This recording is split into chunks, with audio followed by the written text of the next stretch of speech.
absolutely irresistible, at least for me. When the choice was offered, would you like to start the show with Van Halen's Jump today? I said to myself, because it was me asking me the question, heck yeah, I do.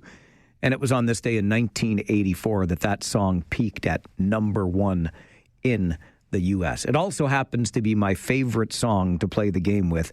Do you think they knew? I remember asking that at a gathering of friends many, many years ago when they laid down that opening synthesizer riff. Did they know they had a mega hit on their hands? I think that they did. Over the years since that song was released back in 1984, David Lee Roth has given various accounts of the meaning behind the lyrics, but most often says they're about a TV news story he saw where a man was about to kill himself by jumping off a building. That escalated quickly. That gives it a slightly darker tone, doesn't it? I had not heard that before, but there you go.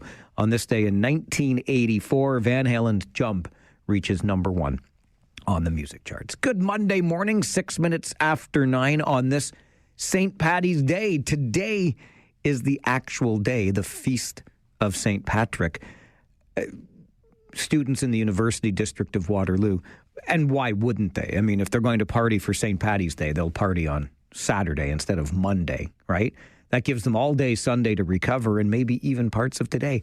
Who knows? But we'll get to that in just a bit. One thing that I did want to touch on, just because I heard this being discussed on another program, and I think we should be careful around, or at least aware of, the narrative around Prime Minister Carney talking about killing the carbon tax, which he has done. He has ended the consumer carbon tax, but the carbon tax does not end for large industrial polluters in this country under Mark Carney's plan. Instead, it will continue. They will be made to pay for what they emit. And I'm not here to try to give you a lesson in economics. I'm not going to claim to be an expert, but I do understand the idea that if the big industries are paying more for a carbon tax, they're going to recoup what they pay in that tax by passing costs on to us as consumers. That's typically the way that it works. So even though we're not paying a consumer carbon tax anymore, indirectly, we're still going to end up paying for the tax, and we're not getting a rebate for it anymore. Just putting that out there, Conservative leader Pierre Poilievre has said that he will end the tax on the big industries as well. I think it's important to have that clarity on the narrative. Simple as that. 1, 2, 3, 4, 5, 6, 7, 8, 9. All right, how about your Farwell Show 5 for this Monday morning? Number one. While there is no estimate yet of a crowd size from this weekend's St. Paddy's Day festivities in Waterloo, it looked like fewer students may have taken part in the annual unsanctioned bash, or maybe we just all agreed that the first rule of St. Paddy's Day in Waterloo is not to talk about St. Paddy's Day in Waterloo.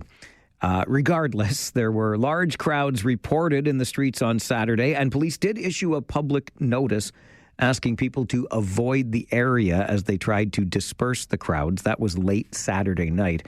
It looked like 1,000 or more students showed up for the party despite a court injunction that could have resulted in their arrest. Number two, we will get more information later today about how Kitchener is responding to the tariffs imposed by U.S. President Donald Trump. Kitchener Mayor Barry Verbanovic and members of council have invited the media to City Hall this afternoon for an update. Number three on your Farwell Show 5 today. Mississauga is the latest city hall that says it will stop flying the American flag amid the trade war between Canada and the U.S. Mayor Carolyn Parrish says her city has received many requests to remove American flags and has begun taking them down along Lake Ontario and at sports arenas. She says oversized Canadian flags have been ordered and will be installed on all poles at City Hall. The mayor says U.S. flags have previously been displayed to welcome former good neighbors to the city. And it's sad that Donald Trump and his, quote, collection of enablers are disrupting markets and distressing business owners on both sides of the border. Now, you don't think that this this media conference at Kitchener City Hall today is going to involve an announcement that are we going to take down the American flags too? Inquiring minds want to know. I guess we'll find out this afternoon. Number 4 on your Farwell Show 5 this morning, Prime Minister Mark Carney says Canada must strengthen ties with France and other allies in the face of geopolitical and economic crises, making opening remarks in Paris before a meeting with French President Emmanuel Macron. Carney stressed both countries' shared values of sovereignty, solidarity, and sustainability. He said France and Canada have been reliable partners for centuries and are now committed to, quote, unwavering support for Ukraine. And number 5 on your Farwell Show 5 this morning, heavy weekend rain and some warm March break weather as flood watches and warnings still in place across the Grand River watershed. After up to 20 millimeters of rainfall Saturday and Sunday, the Grand River Conservation Authority says flood warnings are up for numerous areas, including through West Montrose, Conestoga, New Hamburg, and Ayr. A flood watch also in effect for Cambridge, most notably around Water Street South through the Galt area. And that is your Farwell Show 5 for this Monday morning. Happy St. Paddy's Day. Your morning wake-up call coming up. This is the Mike Farwell Show, 570 News Radio and Rogers TV.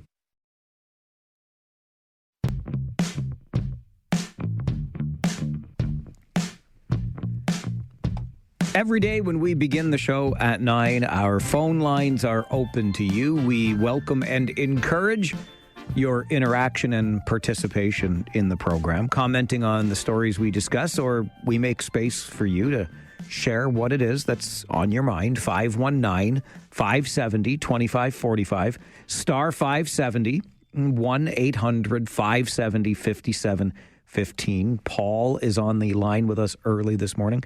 Paul, I think you must be like me. You wait all weekend for something to say, and then Monday arrives. Listen, I'm going to be a billionaire very shortly. Really? I just wanted to let everybody know that. Okay. Yeah, over the weekend, I developed a new game. I have 40 million cheap Chinese globes on order from Temu.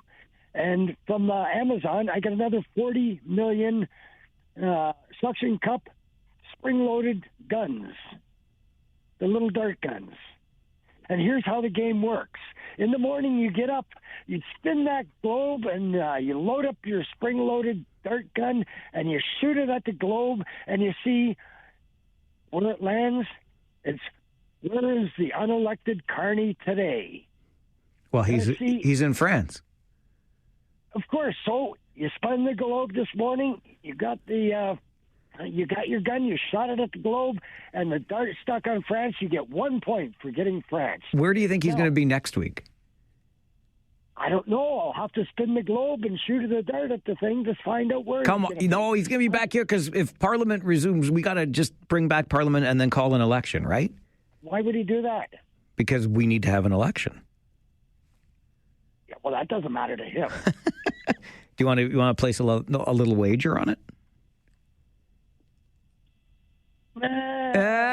Okay. You know, there's a possibility. I don't think Trudeau took his first international trip this quick into his term. Fair enough. Listen, I got a question for you, Paul. He hasn't even appeared before the media yet, and he's already flying off to France. Wait. Well, of course, he's going back home. He is a European after all. Okay. I want to ask you a question now. Can I ask you a question? Sure. Okay. Did you read your morning paper today? No, but I put the morning news on. Okay, that's fine. So, front page of this morning's Waterloo Region Record. I loved the story and I thought of you because you know the story about the Amazon warehouse where some way, somehow, we missed out on $14 million. Yeah. $14 million in taxes that should have been applied or development charges that should have been applied and were not. Do you want to know what happened, Paul? Somebody made a mistake. Well, yeah, because the city, you see, of Cambridge is one local political entity, and the region of Waterloo is another local political entity. And what we had there was a failure to communicate. And the left hand did not speak to the right hand, and all of a sudden the 14 million got missed. So You're explaining my exact reason why we need to do away with the region. No, listen. Are you still going to stand by amalgamation sucks? Because it sounds to me like amalgamation is necessary so we can collect the appropriate taxes. Amalgamation sucks. That way we wouldn't have to sit back and wait for the region to do their job on everything from snow clearing to garbage collection and everything else. We could have just gone ahead and done our own work and collected that $14 million because amalgamation sucks. Are you saying that you want to annex Kitchener now? Is that what I'm hearing from you? No, I don't know. I don't think we want anything to do with you. You're like that distant cousin who's a little too inbreeding in the wow family. All right. You go enjoy your day. You too. Thank you. It's always nice to hear from you. And I thought of Paul when I read the story in today's paper. It has been identified, this difference of rules. See, the city has one set of criteria for applying development charges. The region has another. In fact, if you look around the region of Waterloo, you will find 8 because there are 8 different governments, right? There's a government in each of the 4 townships. There's a government in each of the 3 cities. And then there's the big brother, the regional government on Frederick Street. You know, the one where the CUPE workers are going to strike outside the building of or rally outside the building of today. 8 different governments. And that means 8 different sets of criteria for development charges. And when somebody wants to do something, they talk to the municipality where they are. Maybe it's Wilmot Township, and then Wilmot Township has one set of rules, but the region has another set of rules. And those who have long advocated for municipal reform to one tier, a single tier of local government, have pointed out in the past that this mixed bag of criteria is one of the most damaging long-term effects of multi-level municipal bureaucracy. We sometimes cannot get out of our own way, and this time it cost us $14 million. You can think amalgamation sucks all you want, but I'm going to tell you again, my Waterloo region includes Cambridge. I'm opening up my arms. I'm wrapping them around you in a big, generous, loving hug. One level of government. Please, can we eliminate the duplication, the bureaucracy, and the insanity of 2-tier local government? It's 2025, for crying out loud. This is the Mike Farwell Show, 570 News Radio and Rogers TV.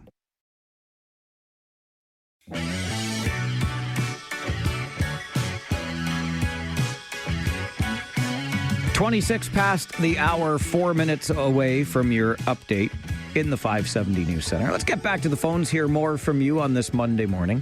Jesse, good morning. Good morning, Mike. How are you doing this morning? I'm doing just fine, thank you. How are you? Oh, not too bad. I was just hearing about that story you were talking about with the $14 million in uncollected development fees. Yes. How many by-elections do you figure we could have had with that? Jesse, you just want to get me fired up on a Monday, don't you? Sure do. It's for good radio. You know what? It's an excellent question. And by my math, we could probably have about 16 by-elections for that. Yeah, that's what I was thinking. Every seat, wouldn't it be? Every seat at regional council could have a by-election with the $14 million that, poof, disappeared like a fart in the wind. Isn't that amazing? It is kind of amazing. I like the way you think, Jesse. I like it a lot. You have yourself a great day, Mike. Thank you, sir. You as well. Excellent point raised by you. And while we're on the subject of by-elections, can we just analyze again how the electionflation has happened over the past decade or so? When regional council appointed a new member back in 2015, did not hold a by-election then either. The estimated cost of a by-election was somewhere between $150,000 and $275,000. By about 2023, when the public school board appointed a new member, did not hold a by-election, the estimated cost was $500,000. Last year, when Kitchener appointed a new member and didn't hold a by-election, the estimated cost was $100,000. And this year, when Regional Council again appointed a new member and did not hold a by-election, the estimated cost was $800,000. That's a whole lot of election-flation, at least from where I'm sitting. That's also 4 times, by the way. 4 times in the last 10 years, we have decided that democracy does not matter. It takes a back seat to the cost associated with a by-election. Meantime, $14 million in development fees, meh. It's just because we failed to communicate between the municipal level in Cambridge and the regional level on Frederick Street. It just defies logic, doesn't it? What we've got here is failure to communicate. Here's something I want to let you know about, though, as we head up to your update from the 570 News Center. I think that what we all need, because we're going to talk about our response to Trump's tariffs in the next 30 minutes, and mostly the musical responses, so on a lighter note for sure, but it seems every day, and this was happening all weekend long. Every time I turned on the news, the report on business in the Weekend Globe and Mail was basically all about tariffs. I'm trying to learn as much as I can, but it's kind of exhausting. There's Donald Trump with another outrageous statement. There's another impact of the tariffs on our economy, etc.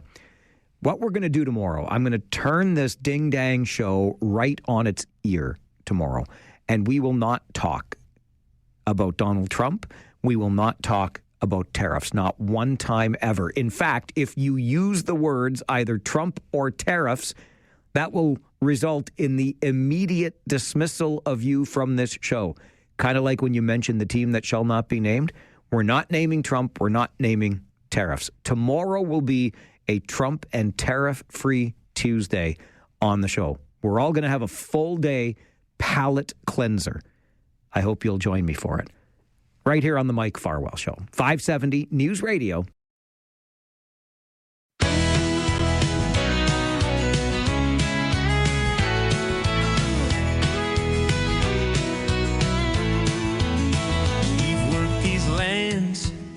We've built this dream from coast to coast. We stand as a team. They try to shake us, they raise the stakes, but we won't break. No, we won't break. From the mountains high to the ocean wide, we raise our voices side by side. I will not tell a lie. I was this many days old when I heard Elbows Up for the first time, which is the song you're hearing right now. Maybe you heard it before today, but I was a little bit behind on my songs in response to the U.S. terror threat. I was aware of Tom Green's I'm a Canadian and Jim Cuddy's We Used to Be the Best of Friends, both of which have been played on this show before today, but there's a little bit of Elbows Up to introduce the conversation we're about to have. And joining us for it is Emily Abrams-Ansari, who's an associate professor of music history at Western University. Emily, good morning. Good morning. How are you? I'm well, thank you. How are you? Very well, thank you. Glad to hear that. How do these songs, the 3 that I just mentioned, and I know there are more, the I'm a Canadian, We Used to Be the Best of Friends, Elbows Up, how do they land with you, Emily? Yes, well, it's an interesting question. As you can hear, I'm British, so an immigrant to Canada, and I've always been, I'm sort of a scholar of music and nationalism. So I've been really fascinated to see this significant increase in musical expressions of kind of overt nationalism in Canada in response to the trade war. And I think it's that overt nationalism that catches many off guard, myself included as a native Canadian, Emily. It's not typically the way, we don't puff our chests out a whole heck of a lot, do we? That is true. That's certainly my impression. And and I think that our understanding of nationalism writ large as well is also affected in that outcome in music, right? I think this is a country that sort of takes pride in having a rather different take on the nation than, for example, our neighbor to the south, right? And we think of ourselves as a multicultural nation, open to immigrants. And so expressions of nationalism aren't always sort of viewed as being in good taste, right? But that seems to be shifting. Are these songs as much targeted to our American neighbors as they are to us here in Canada, do you think? Yes, some of them certainly are. And I looked at, I don't know, about 25 of them that I found around social media. And can you imagine? I know, it's amazing. And yes, I found probably about half of them seem to be more oriented towards Canada, very much kind of wistful expressions of patriotism, kind of funny and light. And then there was another half that were quite a bit more, I almost want to say aggressive, but certainly angry, and seem to be more directed towards the United States. And I think that sort of reflects quite well where we are right now, right, emotionally as Canadians. There's a mixture of increased sentimentality about Canada, but also a feeling of, gosh, what are they doing to us? And this is making me mad. So that's right there in the music. Yeah. Leave it to us, though, as Canadians to say, I'm so gosh darn mad about this, I'm going to record a funny little ditty. Exactly. Isn't that wonderful? I love that about Canada. It's not a bad thing. It's not a bad thing. And I wonder if we can learn anything, Emily, from the lyrics that we're hearing in these songs and the sentiments being expressed, because they sound to me like they're mostly an uplifting of, national sentiment or national pride without necessarily saying, well, we are the best and we don't need anybody else. Yes. And that seems to me to be the line that, at least in these songs, hasn't yet been crossed yet, right? We haven't crossed over into that brand of nationalism, right? That kind of, scholars called it exceptionalist nationalism, right? Where we think our country is special and different and better, right? Better than everyone else. We in Canada have not got there yet.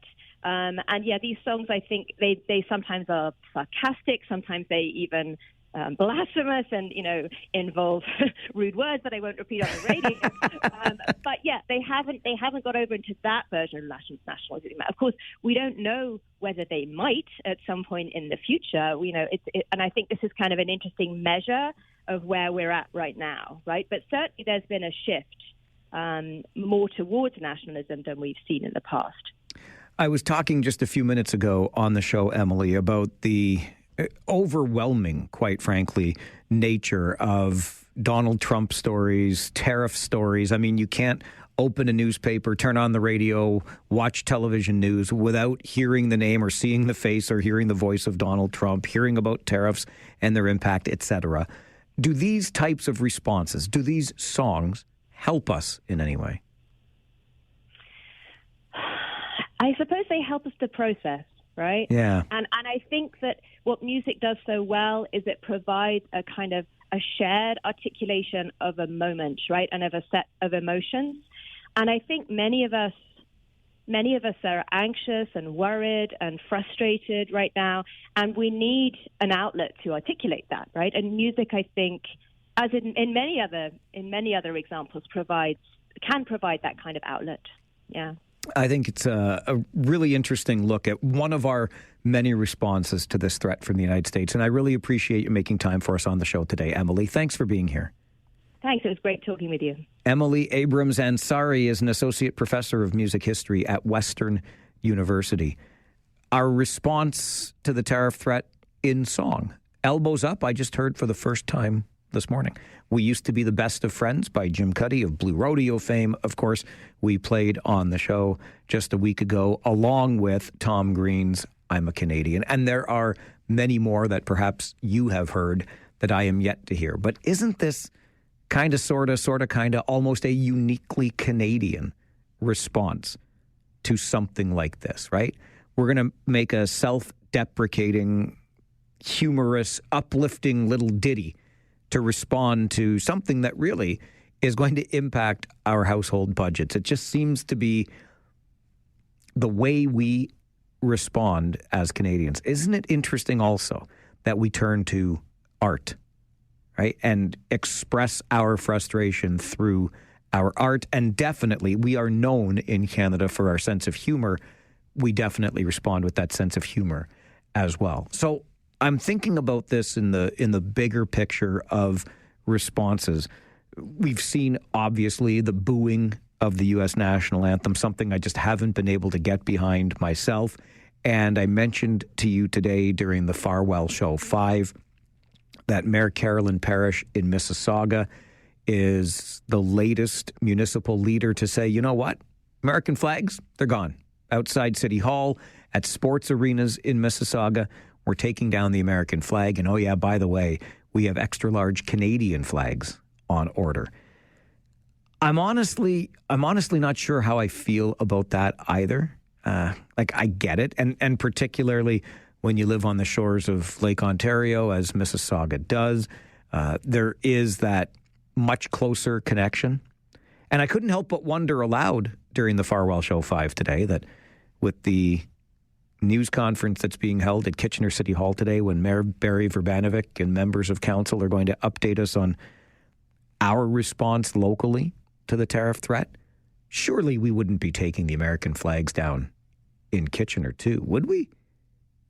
I mean, we have players on the Kitchener Rangers Hockey Club that are American players.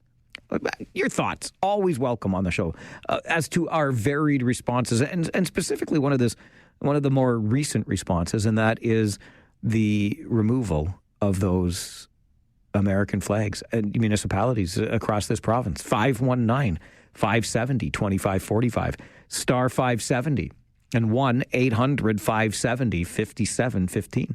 Are we doing the right thing? This is the Mike Farwell Show, 570 News Radio and Rogers TV. I suppose they help us to process. And I think that what music does so well is it provides a kind of a shared articulation of a moment, right? And of a set of emotions. And I think many of us are anxious and worried and frustrated right now. And we need an outlet to articulate that, right? And music, I think, in many other examples, can provide that kind of outlet. It certainly has provided an outlet for us, and a humorous one at that. Emily Abrams-Ansari, Associate Professor of Music History at Western University, joining us to talk about the various musical responses we've had here in Canada to Trump's tariff threat. And of course, that's only one of the responses. We've booed anthems. We have removed American flags from municipal buildings, sports arenas included. And I wonder which among the responses might resonate best or perhaps worst with you. 519-570-2545, star 570, 1-800-570-5715. Ibrahim, good morning. Good morning, Mike. How are you doing? Good. Good. In terms of Mike removing American flag and booing American national, I think it's a bad idea, Mike. Why we have to create, the animosity with American people? We don't have a problem with American people. So this is the president of his policy that toward Canada, of course, we have a right to be angry. But removing the flag, why we have to create American people is angry? They will get angry more. And also this guy, 3 years and he will gone. Hopefully, unless he want to stay, he will change for 2 terms and stay in power. And the third point is that maybe in midterm he will lose both houses of the majority, and the thing is maybe he can't get away whatever he wants to do. So I think it's a bad idea removing the American flag. We don't have the problem with American people. Yeah, you know what, Ibrahim, I tend to lean that way as well. And I know there's a sentiment that exists that, it was 50% of the popular vote. So those who voted, 70 plus million voted for Donald Trump, 70 plus million did not. That's a whole lot of millions that did not. And is our quarrel with every one of those Americans? I don't know that it is. It's certainly with this administration, though. Mark, good morning. Good morning, Mike. How you doing? Good. How are you? Good. I just wanted to mention, so we just came back from a week down in the U.S. It was prepaid, pre-planned months ago, so, as reluctant as I was to go down there, but we visited Cleveland, Columbus, and Pittsburgh. and went to a Cavs game and did the Rock and Roll Hall of Fame and all that. But I got to tell you, I've said this to a number of them, it's not the American people that I dislike, it's the dictator that is running their country. And you wouldn't believe how many people said to me or to my family, we're sorry. We're sorry that this is happening. We're sorry, like, we don't agree with it. And, like I said, it's not the American people, it's their dictator, ultimately. Yeah, you know what? I'm so glad to hear that. And I'm not surprised that you got those apologies. And, hey, how worth it is a trip to the Rock and Roll Hall of Fame anyway? Oh, it was amazing. Yeah. It was amazing, yeah. It was, it was great to see the Cavaliers play the Nets. And I don't agree with booing the national anthem. I don't think that's us as Canadians. Like you said, there's so many Americans that are playing on our Canadian teams, whether it be the Rangers or the Leafs or whatever it is. But I don't agree with it. But elbows up, and I just don't agree with their dictator. That's all. Yeah, Mark, appreciate the call. Good to hear from you, and I'm glad that it was a pleasant and worthwhile experience as you made that trip south of the border. How do you feel about our various responses to what essentially Donald Trump has done and his administration has done to Canada? Music can be funny. It can unite us.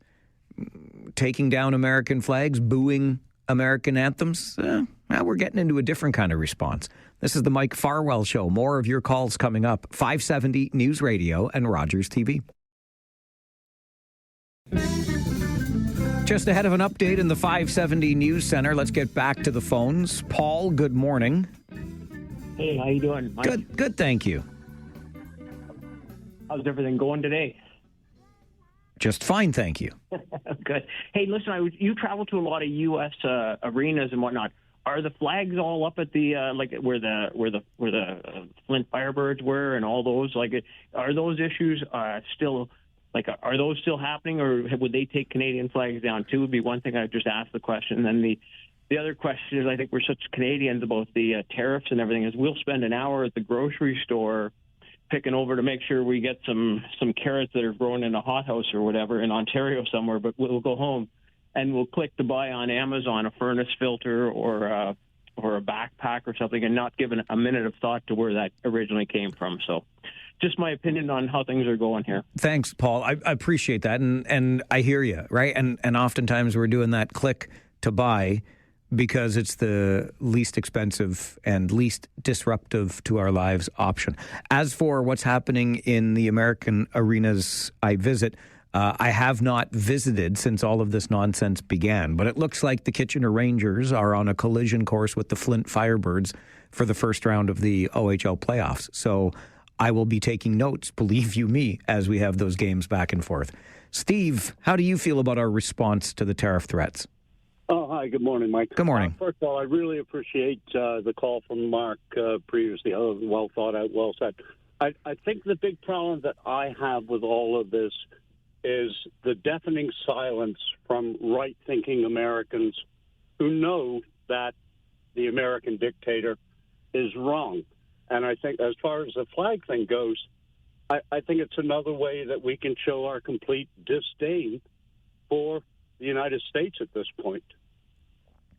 So even those, tens of millions who did not vote for Trump, even with respect to the call that Mark gave us this morning where he had nothing but good encounters with American citizens while he was there, you think symbolically it's important for us to take those flags away, boo the anthem perhaps, etc.?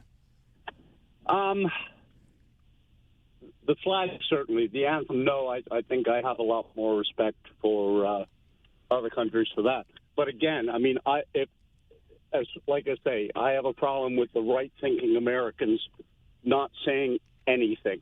The silence to me is deafening. Yeah, I have a problem with that as far as the Americans who didn't vote for Donald Trump.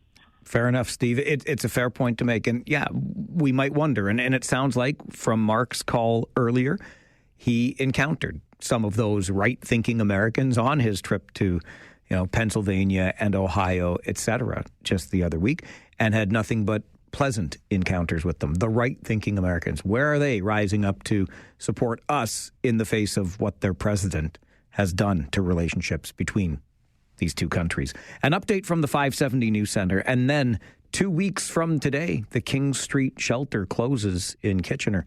What does this mean? What does the transition look like? We talk about it coming up on the Mike Farwell Show, 570 News Radio.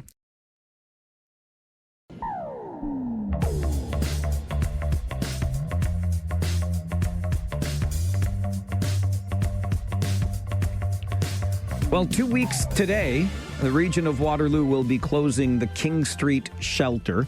That's what we call the former Schwaben Club in Kitchener, which has 100 spaces for people who otherwise would not have shelter. Joe Mancini is a director at the Working Center, which is the organization that operates the shelter, and joins me in studio. Nice to see you, Joe. Good morning. Morning, Mike. How do you feel today, 2 weeks from the ultimate closure of the King Street shelter?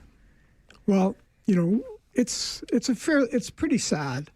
We know that 100 shelter spaces are being lost.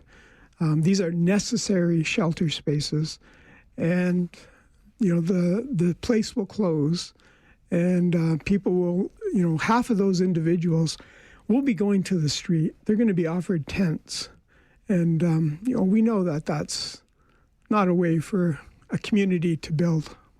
Offered tents, so that's one of the region's solutions in transition here? Well, yes, I think a lot of work has been done to help individuals kind of shoehorn into different shelter spaces that are available, and people certainly have been able to do that, like the women's new shelter in Cambridge. Some of the women at King Street are destined to go there or have gone there. But there's still, you know, we think at least 50 people who won't have an option. And so, I mean, I don't think the policy is not to offer people a tent. The reality is, where are you going to go? So this shelter, I think it's fair to point out, Joe, was opened sort of on an emergency basis or in the midst of an emergency. And it hasn't been without challenges given its proximity to a high school across the street at Eastwood and the surrounding neighborhood. Can you take us through what the last couple of years there have been like? Yeah. Maybe first off, we had great relationship with the high school. And really, I don't think there were ever even barely one incident over these 2 years at the high school. And in fact, the school really has embraced the shelter in a number of ways, fundraising and things like that. More challenges, of course, in the neighborhood. You know, we did bring 100 people into the neighborhood. There, you know, we know along with the region there wasn't great process. It was in the middle it wasn't in the middle of COVID, but it was extending the work that had already been done at St. Andrew's Church, and so that was extending, you know, the need for that shelter, and this property was available. Stephen Litt and Vive was very open to the Working Center and the region establishing the shelter on site. And so, yeah, we did have problems. You know, there were, you know, individuals in the neighborhoods, individuals, you know, kind of checking cars out, individuals in people's backyards. So these things were real. But over time, they've all been lessened. There were individuals who, you know, who probably were looking around in the neighborhoods and they're not in the shelter. Like they were asked to leave at some point. I think really there haven't been issues almost for a year in the neighborhood.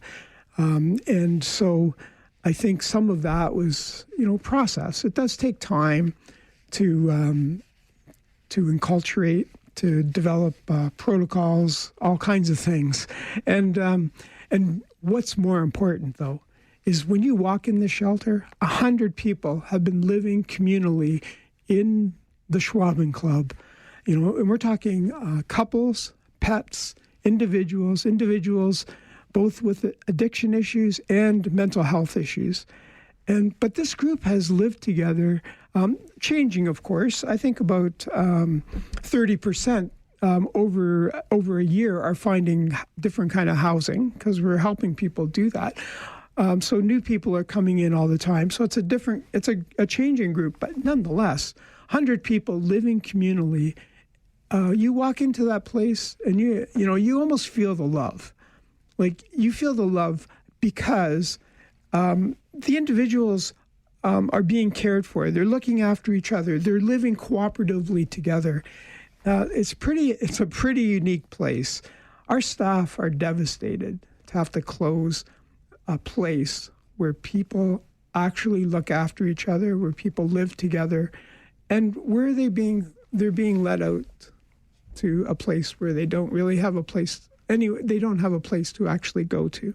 So what does the working center then do? What role do you have, if any, after this shelter closes? I'm sure your outreach workers may stay in touch with some of these folks, but what does that look like? Yeah, well, we know what it's going to look like.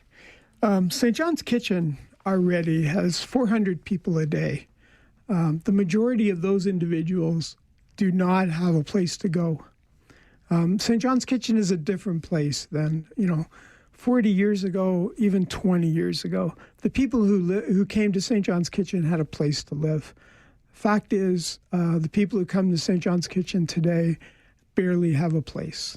They're finding, when you visualize 1,000 people who are without shelter, it means that, it's hard to visualize that.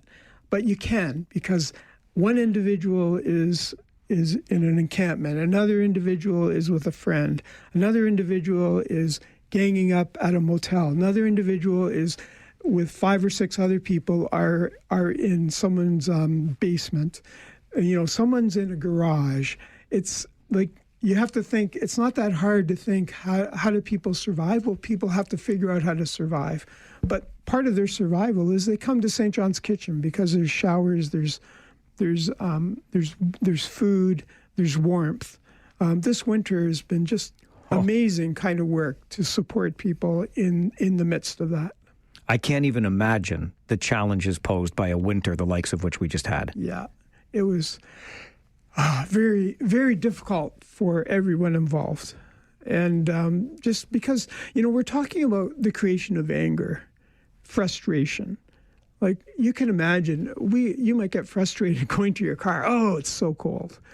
Imagine how much more frustrating that is to leave St. John's Kitchen at 4:00 into the cold and not have great options. I know that thought crossed my mind many times over the course of this winter. Joe Mancini is a director at the Working Center in Kitchener. It is the Working Center that has been operating the King Street Shelter, the old Schwaben Club, which closes 2 weeks from today. So we're wondering what that transition looks like, knowing that at least half of the people there have no specific place to go into the existing shelter system. There's also a way that we can support the work that the Working Center is doing, and we'll talk more about that with Joe as we continue the conversation this morning on the Mike Farwell Show. 570 News Radio and Rogers TV.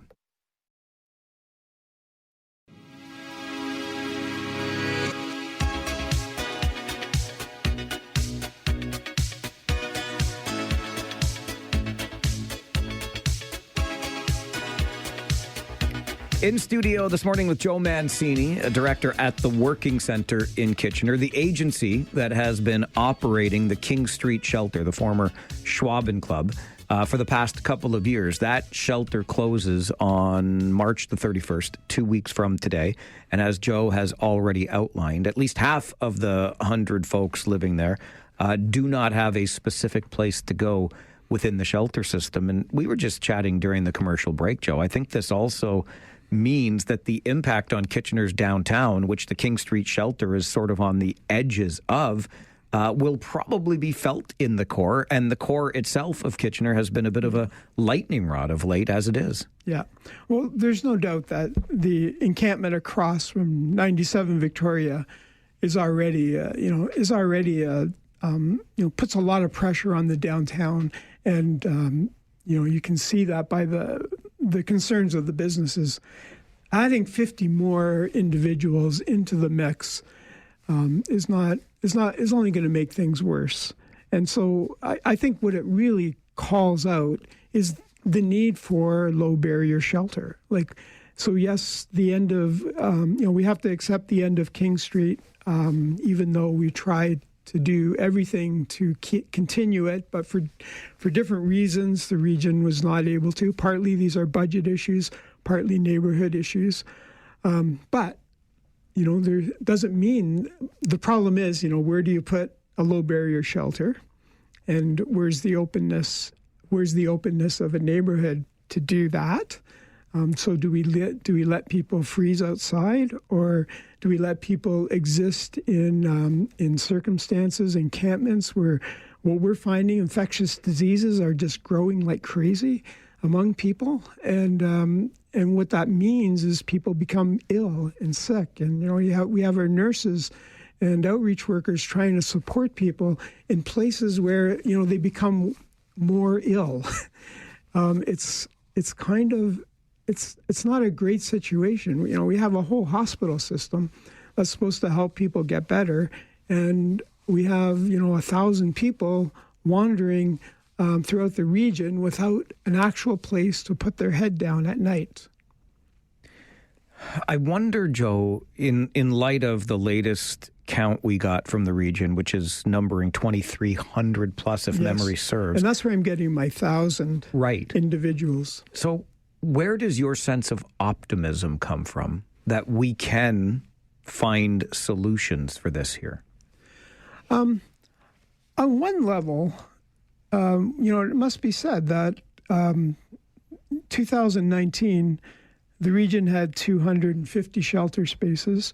The Working Center was part of growing that to 500 shelter spaces. During the pandemic, when money became available, there was tremendous growth and in the shelter system. Now, some would say, well, that's a problem. Why are we growing shelter systems? We need to grow housing. That's true, but fact is, 100 people are living communally at King Street, and really, a year, maybe in the first year there were more issues. Second year, barely any issues in the neighborhood. People are living, they're doing a lot better being looked after, having showers and having people look after them and having meals compared to living by survival on the street. So the optimism is that we know it can be created. It's a little expensive, but it's not really that expensive if you put it in context of the social reality that we all face. And you go to any neighborhood, and every individual would say, "Oh, I don't want people living on the street." But we have to turn that into, but I will accept those individuals in my neighborhood. Absolutely. I know that 2 weeks from this coming Saturday, we'll have flipped the calendar to April, and on April the 5th, it is the annual Mayor's Dinner, which is the big fundraiser in support of the work you do at the Working Center. Yes. And you've been our MC now. This is our third year. I am so I remember sitting in the audience at that so many years ago, Joe. It's a thrill for me to be a part of it. Yeah, well, the Mayor's Dinner is a beautiful 36-year tradition. Often we've highlighted individuals from the community. That was really our first 30 years. We have great memories of the individuals who were guests of honor. Lately, we've been focusing kind of, I guess you could say, issues, community issues, trying to bring the community along on some of these issues. And this year, the focus is knowing our neighbors. It's not a coincidence. This is, just exactly what we're talking about, the King Street shelter. We have a crisis in our society in general about the ability to understand what are our neighbors. The reason is, we're a lot more kind of insulated in our homes, on our computers. It's a different world. It's not the same world as even the 1980s. I could say the 1960s, but not even the 1980s. It's a different world. And I think the importance of thinking about who are our neighbors. I mean, that's a biblical call, but knowing our neighbors, that's another call. And so we're kind of excited this year to present those kind of ideas of positive social connections. How do we understand those? And so we're putting that in the context of the Working Center's fundraising dinner, and appropriately the mayor's dinner, because what the mayor's dinner is about the social, about how our cities can be better. How can we support? Yeah, well, there's buying tickets. We still, I guess, I don't know the online thing, but from the Working Center website, I know that, theworkingcenter.org, you can get to the mayor's dinner, buy tickets. There's patron packages, there's community table packages. Those are the main things at this point. Of course, there's auction items, but we pretty well have, the auction is going online, I think in a couple more days. So, there is a public auction. So from the Working Center website, you can be bidding on the auction items. I'll direct you again to the workingcenter.org, the website that Joe just mentioned. And it's always a great night, full of great people and uplifting conversations. I guess we're hoping for 850 people for the evening. It's great. Yep. It's always great to have so many people coming together. The conversations that happen in the room beyond what happens on the stage, very much worthwhile. Sure. So the workingcenter.org. Joe, thanks for the work that you do and for the time you've given us in studio today. Yeah, great. Thank you, Mike. Joe Mancini, director with the Working Center, joins us on the Mike Farwell Show. 570 News Radio and Rogers TV.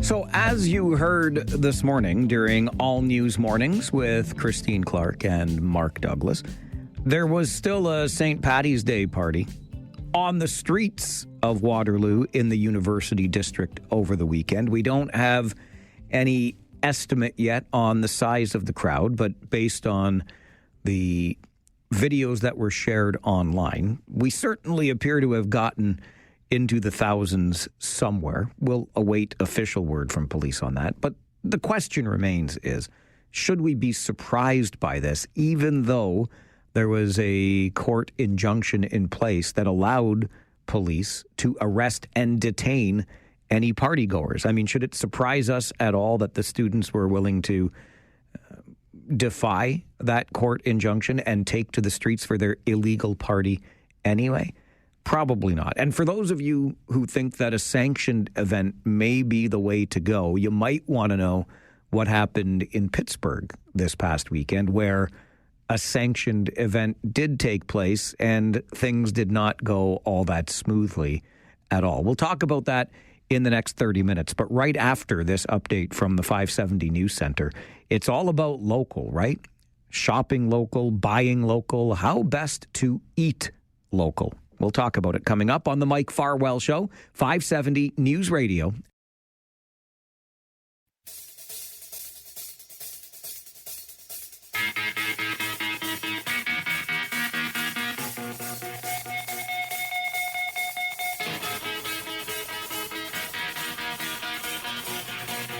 One of our callers earlier today said, we'll spend an extra hour in the grocery store these days just trying to find the most local item that we can buy. We don't want American produce. We want something that was grown in a hothouse somewhere here in Ontario. And then we'll go back home and click shop on Amazon or something like that with little regard as to where the purchase is coming from. But when it comes to that point about the grocery store, of course, our caller was not wrong. When we did some shopping this weekend, it was a similar conversation in the produce section. People looking at labels so much more and elsewhere around the store. We want to shop as local as possible. That popped into our heads last week as well when it came for an opportunity to eat out. And where are you going to do that? And what popped into our minds was Borealis in Kitchener, because we know that restaurant in particular makes a point of promoting its Ontario ingredients, its Ontario recipes. You can't eat much more local than that, or so we thought.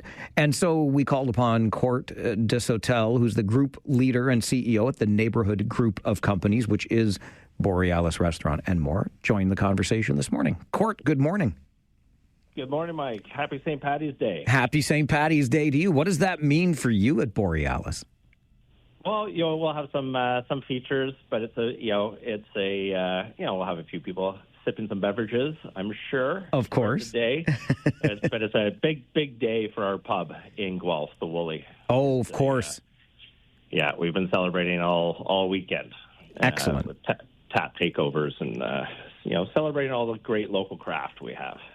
I mentioned by way of introduction, Court, when we were thinking about, the chance to eat out last week and where we might take advantage of that opportunity. I know that Borealis has long, been forward with its promotion of Ontario ingredients, Ontario recipes, etc. Where does that mission statement, that value statement come from?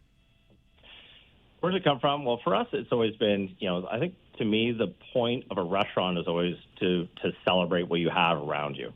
And I think that's the way that restaurants, have always started. I think we've departed from that, in the past few decades.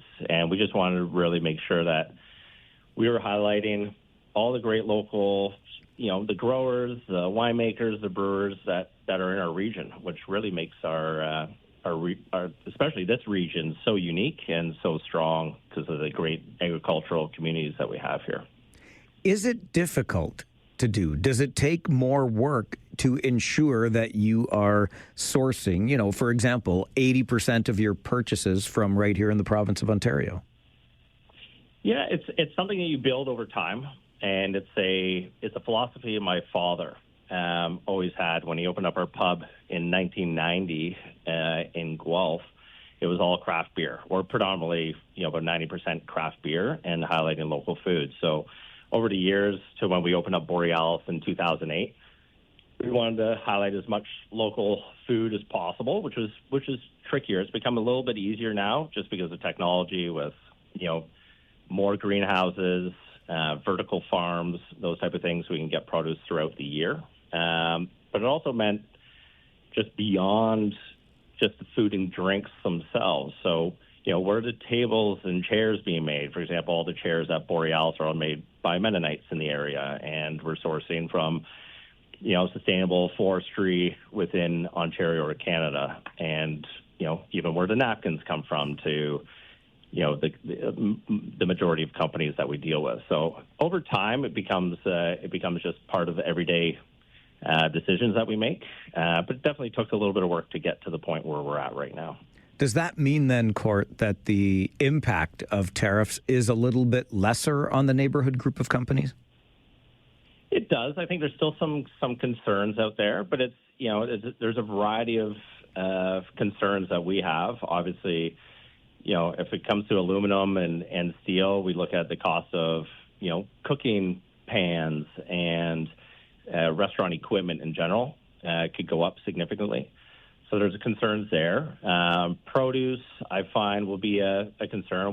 There's some things that we do bring in from outside of Canada, obviously lemons and limes and some produce that we can't get throughout the year. So there'll be some impact there. But for the most part, we're pretty secure.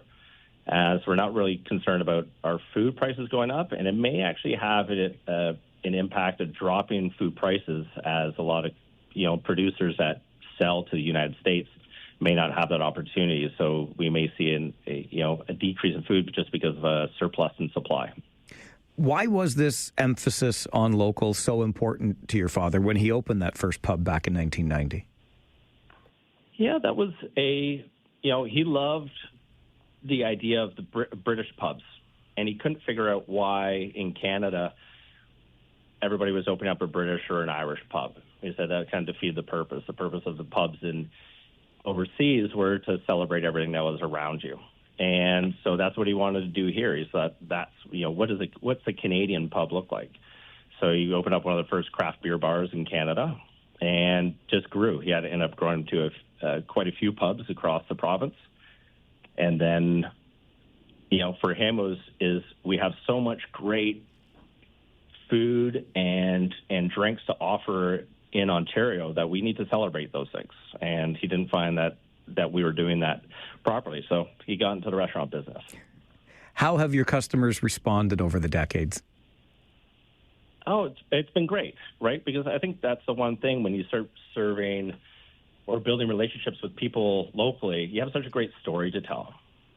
And you build all these great relationships, and you're able to explain these stories of some of the farms that we deal with, from Brian at YU Ranch to the Van Groningen family and that VG Farms. You're able to tell their story.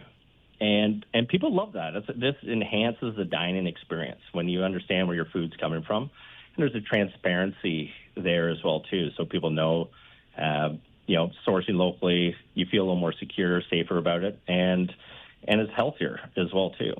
The less food travels, the better it is for you, with the exception of, maybe some things that can age, like nice wines and cheeses and maybe some, vinegars. But besides that, food's meant to be eaten fresh.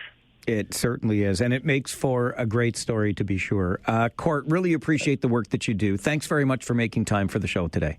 I really appreciate being on, Mike. Have a great day. You too. Bye-bye. Bye-bye. Court DeSautel is the group leader and CEO with the neighborhood group of companies, the Woolly Pub in Guelph, Borealis, of course, in Kitchener, where we enjoyed a nice meal last week. And there is something to that, especially today, when there's a lot of talk about how we source our food, how we source the products that we buy, and, of course, the impact that tariffs will have on them. It's worth knowing. And interesting, when you talk about a minimum of 80% of the purchases made by the neighborhood group of companies right here in Ontario. I hadn't thought about the furniture in the restaurants or the napkins, right down to things like that. Obviously, the food, and we've all heard of the 100-mile diet and how important that is to know where your food is coming from, and the less it has to travel to get to your plate, the better. I think, especially where we live, we can do it in even less than 100 miles for sure. And besides, we should go for 100 kilometers because Canadian, eh? Interesting that the conversation with Court began around the busy day that it will be at the Woolly Pub in Guelph and the busy week that it's been with tap takeovers, et cetera, because that would be a place that you go, if you're a responsible adult and enjoy a sanctioned, legal St. Paddy's Day beverage or party. Are we surprised at all that even in the face of a court order or a court injunction that allowed for police to arrest and detain them, that students in Waterloo took to the streets on the weekend anyway? I don't know about you, but I certainly wasn't surprised. We'll talk about it coming up on the Mike Farwell Show. This is 570 News Radio and Rogers TV.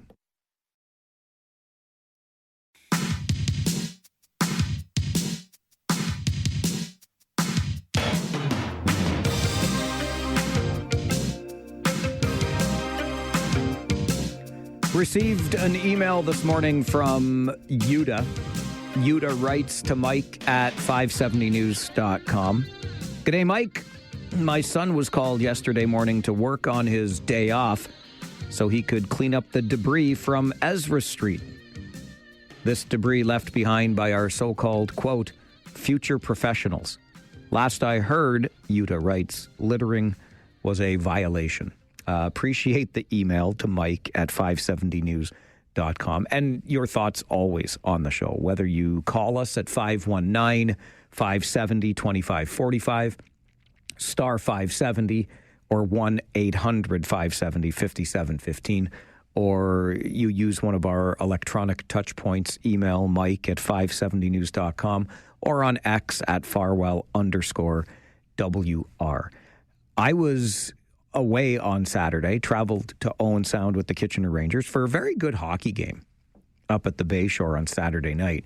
But I noticed as I came home from that hockey game on social media, right around the time we got back on the bus, 9:30, 10-ish, police had put out a social media post asking that folks avoid the Marshall-Regina area in and around the University District of Waterloo because large crowds had gathered and police were going to be working to disperse those crowds. Now, we know, because it was covered rather extensively last week, and some thought it might border on overreach on the part of authorities. I understand the concern for sure, but the story that was covered extensively is the court injunction that was granted to the city of Waterloo, which gave police rather broad powers when it came to tamping down or clearing up any large crowds that gathered for the annual St. Paddy's Day bash in Waterloo.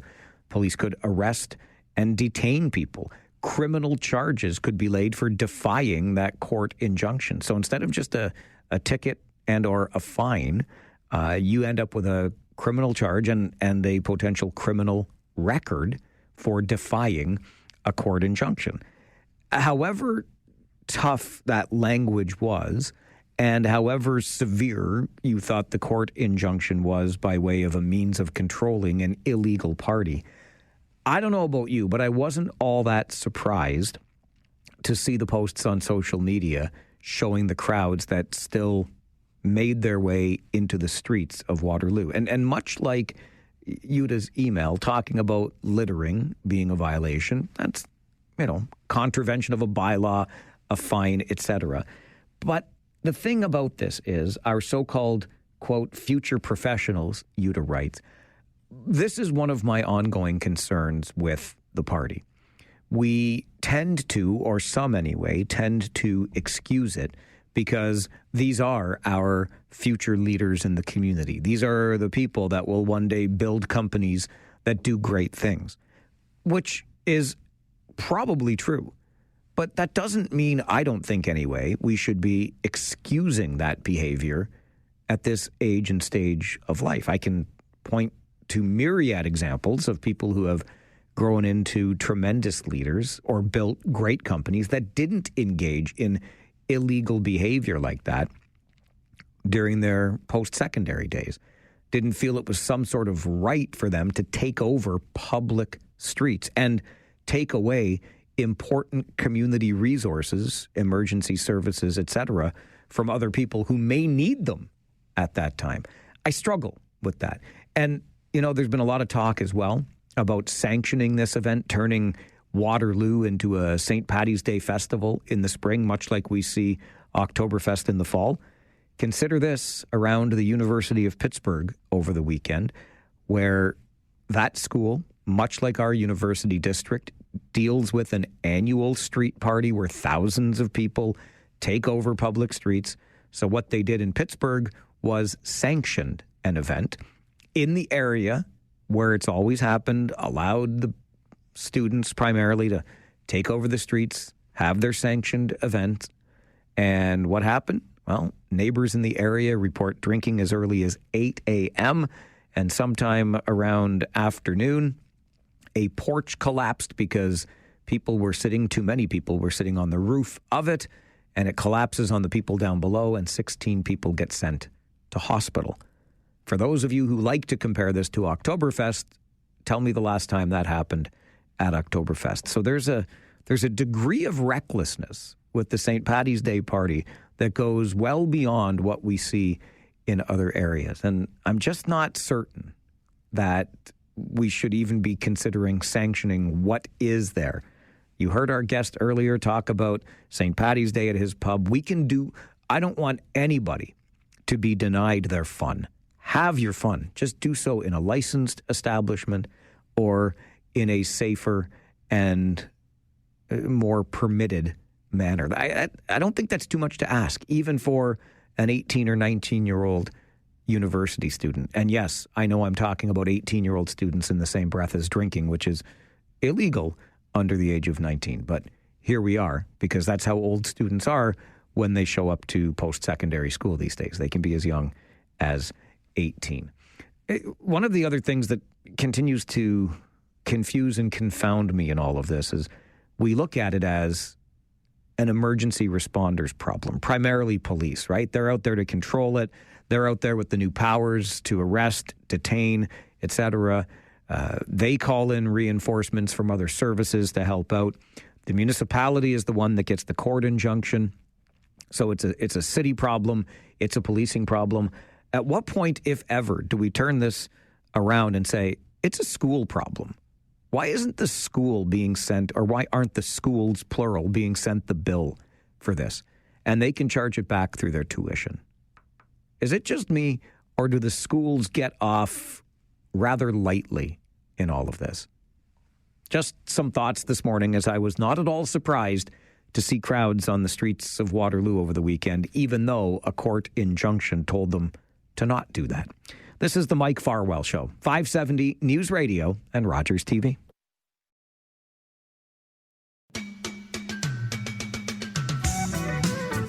I don't have enough time to engage in a reasonable conversation. It wouldn't be fair to you, being so close to news. So, Adnan, if you want to call back between noon and 1 with our open line rant or rave hour, would love to hear from you. Then I just want to give you enough time that I think would be fair. And for those of you who are even Irish for just one day, I'm sorry to be the bearer of bad news, but blue is far and away the world's most popular color. In case you couldn't guess from the wardrobe that I usually wear, I don't know why. Every day it's like, which blue shirt do I want to wear? Far and away the most popular color in the world. The second most popular, green, except perhaps for today when we're all just a wee bit Irish, aren't we? This is the Mike Farwell Show, 570 News Radio and Rogers TV.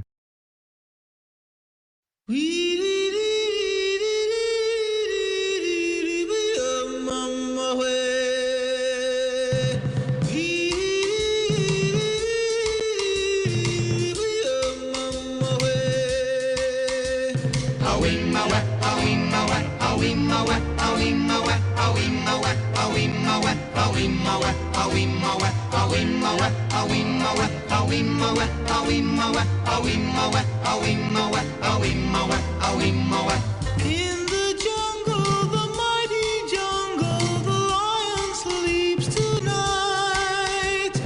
In the jungle, the quiet jungle. Monday mornings at 11 a.m., we are joined by musicologist Brian Allison for a look at this week in music history. And as we start today with the Tokens and The Lion Sleeps Tonight, Brian, I can't help but think they should have played that at every graduation from our high school. Didn't they? I think they might have. I mean, I was humming it to myself at least. I think we heard that. As for people who don't know, our high school mascot was the lion. So any song with lion in the lyrics, and this is obviously one of the big ones. We heard those a lot. We so certainly I remember hearing it a lot. And the original lion, I might add, at St. Jerome's High School, starting with that song by the Tokens today, because it factors into this week in music history, Brian. It does, and it's probably, again, one of those stories that hasn't been told very often. So The Lion Sleeps Tonight was written in 1939. It's quite an old piece of music. It was written by a gentleman named Solomon Linda. And Mr. Linda wrote the song in Johannesburg when he worked as a janitor for a record company. So this wasn't even somebody who was in music. He wasn't a recording artist. He wasn't, it had nothing to do with the music industry. He just wrote this song and got to record it. And it became, not during his lifetime, but later on it was recorded by many artists. So it was recorded, of course, by the Tokens. Pete Seeger recorded it as a song called Wimbowa. The Kingston Trio put it out. Carl Denver put it out. REM even recorded a version of The Lion Sleeps Tonight, which, by the way, is fantastic. So it became a very well-known song. He was paid for it at the time, but it was a very small amount of money. And he passed away in 1962. Solomon Linda died with about $25 in his bank account. He died mostly penniless. Never received any royalties for writing that song, which went on to become such a hit. So in music history, March 21st, 2006, 3 South African women who were daughters, Solomon Linda, decided, you know what, we should probably address this issue in court. Our father wrote this huge song, and we've never seen a penny for it. So they went to court, and there was a 6-year court battle that granted them 25% of all past and future royalties for the song The Lion Sleeps Tonight. So a quarter of what the song had gathered. Now, people may think, well, what's that going to work out to in terms of financial reward? Well, it was estimated that the song had earned, just from its use in The Lion King alone, somewhere in the neighborhood of $15 million. So you look at all of the other versions of the song that were released, all the movies that it was in. I can think of 2 or 3 where that song played a role just off the top of my head. Was 3 Men and a Baby one of them? Because that's what comes to my mind. Isn't that what they used to sing the baby to sleep? I think it was. I think so. And I know it was used in Ace Ventura: Pet Detective. Ah. So it's been everywhere. I mean, I'm sure that the financial reward that these daughters of Solomon Linda got was well worth the 6-year court battle. So justice was served. The family was given their rights, and moving forward, anytime the song is used in a commercial or in a movie or in anything else that garners income, the 3 daughters will be paid 25%. There you go. And that happens on this week in 2006. The money Correct. that is justly awarded in that court decision, same year, and in fact on this day, speaking of money, Brian, who the heck turns down $5 million? Unbelievable, right? So, 2006, same year as that court battle took place, on March 17th, the Smiths, very big band from the 80s, from England, part of what we call the Holy Trinity. The Smiths, The Cure, Depeche Mode were the Holy Trinity. They turned down an offer to reform and play a single music show at Coachella, which is a big music festival in the United States. They were offered $5 million for a single show. Turned it down. And I'm just like, why would you do that? Exactly. Why? So here's my point. It's a 2-hour concert at best, right? Maybe you could probably even pull off a 90-minute set, but probably a 2-hour concert. The Smiths are a band of 4 members, so that's $1.25 million each for a 2-hour performance. Let's break that down a little further. That's over $10,000 per minute for each stage member that they spend on stage. If they were to perform one of their hit songs, let's look at How Soon Is Now, which clocks in as about 6 minutes long. That's $60,000 in your pocket to step on stage, perform that song, and you're done. So why would you turn that down? You've been in broadcasting, Mike, for a long time now. I'm sure you've had coworkers that you found difficult to work with. Someone offered you $10,000 per minute to work with them again. Could you suck up your hostility and make it work? I could do it for one show and then I'd just retire on all those millions, right? Right. No kidding. So it's just, I don't know why. I think that the politics in the Smiths was pretty strong, and that there was some pretty nasty fights that they had when they broke up. And Morrissey has always said that he would never set foot on stage with anybody in the band again. But come on, it's $5 million. Even if you don't want the money, donate it to charity. I mean, let's put on our big boy pants. Could not agree more. $5 million would have a way of making me forget a lot of past troubles, for sure. Brian, and it's not actually the biggest amount that's been offered for a band to reunite. I'm not sure if you're aware, but ABBA was offered $1 billion to reunite and do a series of shows in Europe at one point. Come on. $1 billion. Come on. They were offered $1 billion. I don't know what the number of shows was. I know it was strictly European dates, and they said no. To $1 billion. $1 billion. Now, and I don't even think it was a major tour. Like, I think it might have even been like 12 or 15 shows in a number of European locations. But, yep, they said no. No, thank you. Okay. Well, you know what? Good thing. Their music sucks anyway. I'm just kidding. That's a joke. It's a joke for all my ABBA friends. Brian Allison. Brian joins us every Monday morning at 11 with This Week in Music History. Don't worry. We're going to celebrate some CanCon. Yeah, Canadian content and one of the all-time best still to come this week in music history. And the connection of that legendary rock and roller to our fine city of Kitchener still to come. This Week in Music History here on the Mike Farwell Show, 570 News Radio and Rogers TV.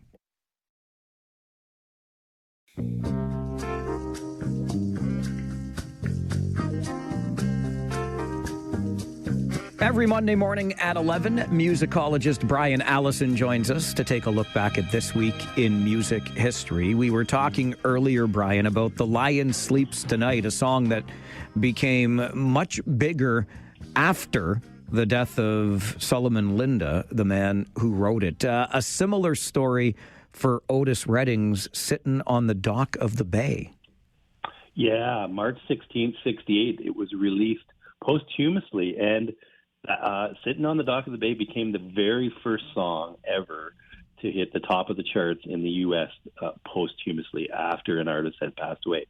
Stayed on the charts for 5 weeks at number one, and was a big song of 1968. Of course, after that horrible, tragic loss of Otis Redding in a plane crash. So it was a sad day, but great to see that song reached the pinnacle and has still done very well. It's still highly downloaded song. If you look at the numbers for downloadable music on the internet, Sitting on the Dock of the Bay is always up there in the top 50.